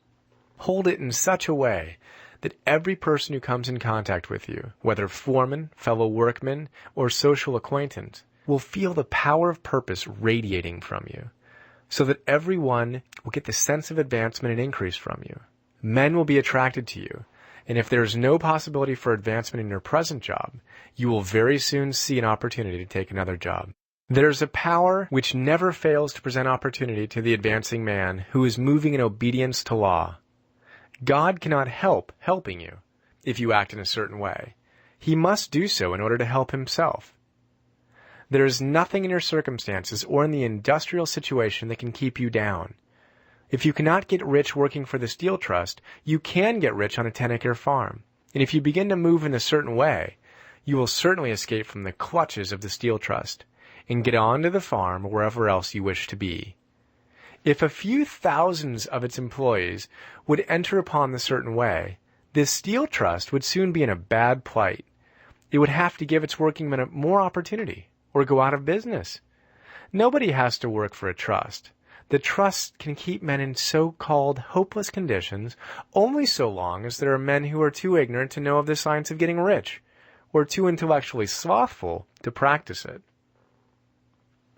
Begin this way of thinking and acting, and your faith and purpose will make you quick to see any opportunity to better your condition. Such opportunities will speedily come, for the Supreme, working in all, and working for you, will bring them before you. Do not wait for an opportunity to be all that you want to be. When an opportunity to be more than you are now is presented, and you feel impelled toward it, take it. It will be the first step toward a greater opportunity. There is no such thing possible in this universe as a lack of opportunities for the man who is living the advancing life. It is inherent in the constitution of the cosmos that all things shall be for him and work together for his good, and he must certainly get rich if he acts and thinks in a certain way. So let wage-earning men and women study this book with great care and enter with confidence upon the course of action it prescribes. It will not fail. Chapter 16. Some Cautions and Concluding Observations. Many people will scoff at the idea that there is an exact science of getting rich, holding the impression that the supply of wealth is limited. They will insist that social and governmental institutions must be changed before even any considerable number of people can acquire a competence. But this is not true. It is true that existing governments keep the masses in poverty, but this is because the masses do not think and act in a certain way. If the masses begin to move forward, as suggested in this book, neither governments nor industrial systems can check them. All systems must be modified to accommodate the forward movement. If the people have the advancing mind, have the faith that they can become rich, and move forward with the fixed purpose to become rich, nothing can possibly keep them in poverty. Individuals may enter upon the certain way at any time and under any government, and make themselves rich. And when any considerable number of individuals do so under any government, they will cause the system to be so modified as to open the way for others. The more men who get rich on the competitive plane, the worse for others. The more men who get rich on the creative plane, the better for others. The economic salvation of the masses can only be accomplished by getting a large number of people to practice the scientific method set down in this book and become rich. These will show others the way and inspire them with a desire for real life, with the faith that it can be attained, and with the purpose to attain it. For the present, however, it is enough to know that neither the government under which you live, nor the capitalistic or competitive system of industry can keep you from getting rich. When you enter upon the creative plane of thought, you will rise above all these things and become a citizen of another kingdom. But remember that your thought must be held upon the creative plane. You are never for an instant to be betrayed into regarding the supply as limited, or into acting on the moral level of competition. Whenever you do fall into old ways of thought, correct yourself instantly. For when you are in a competitive mind, you have lost the cooperation of the mind of the whole.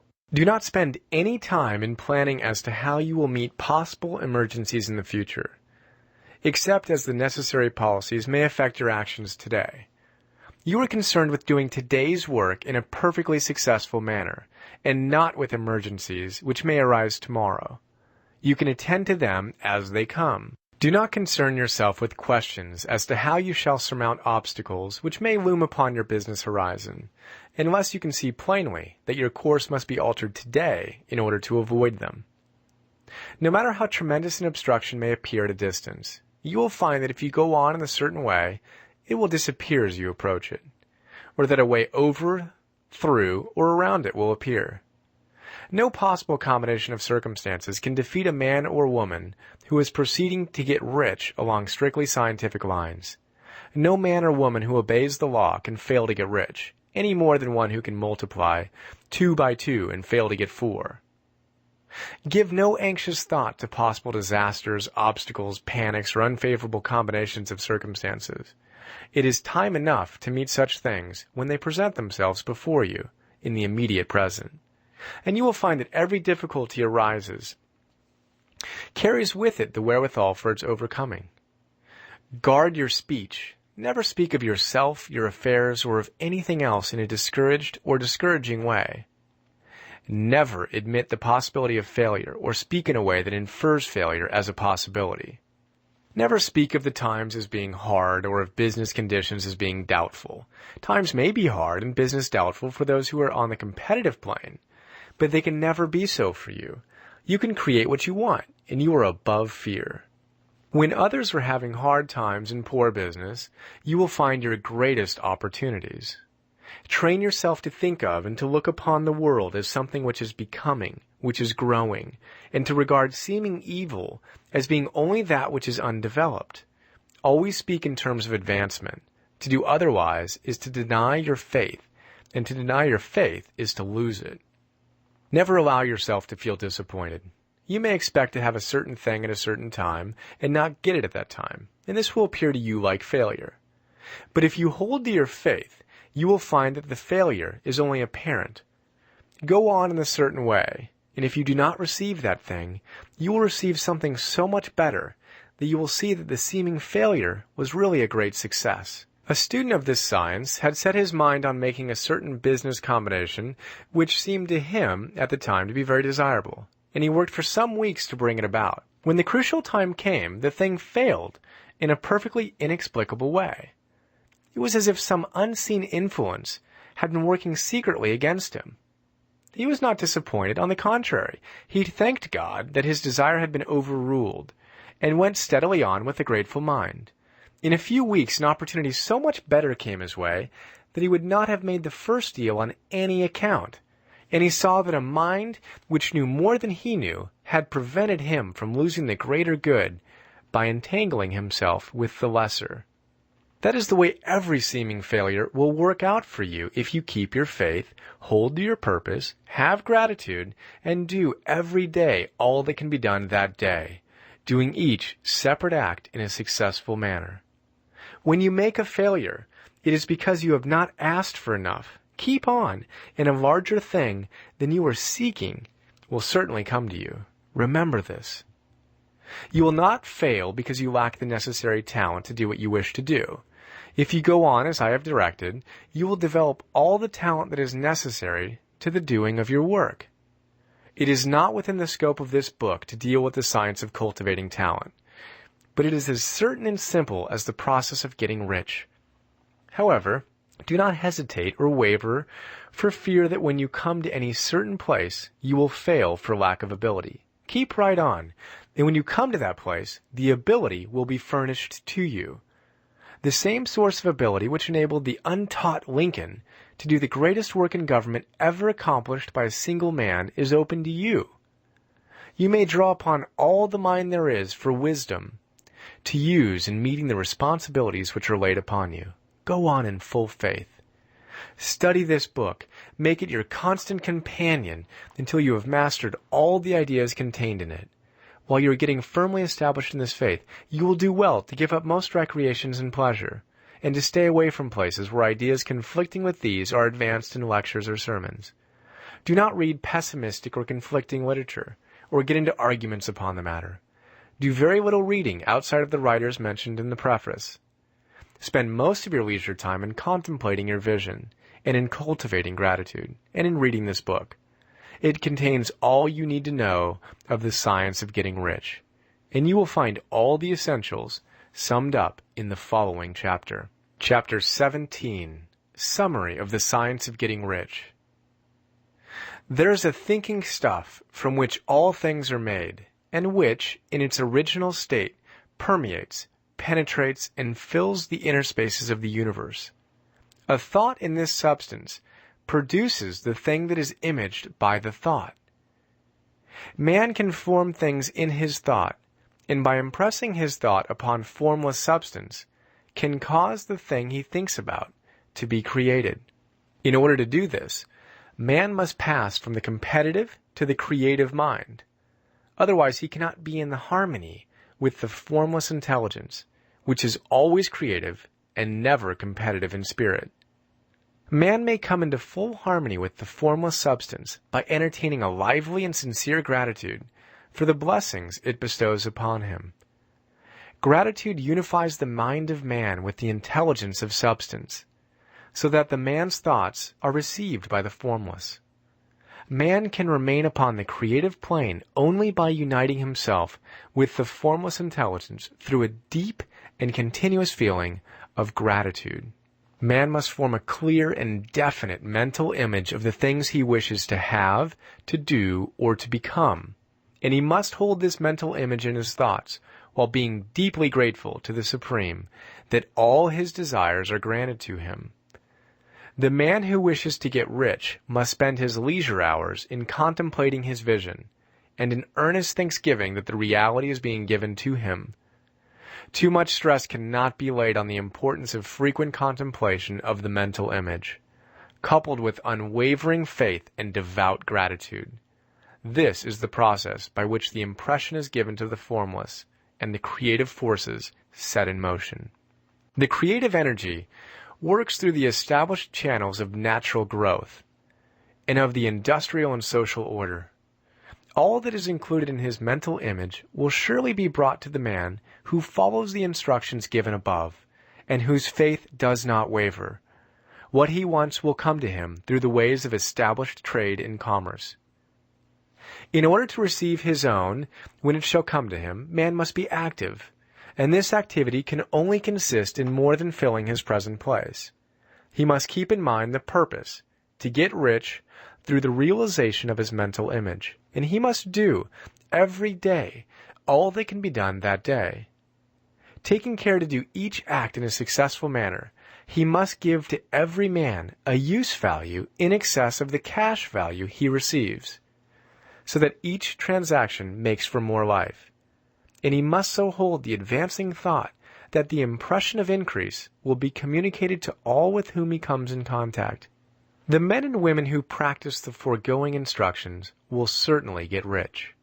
And the riches they receive will be in exact proportion to the definiteness of their vision, the fixity of their purpose, the steadiness of their faith, and the depth of their gratitude. The end.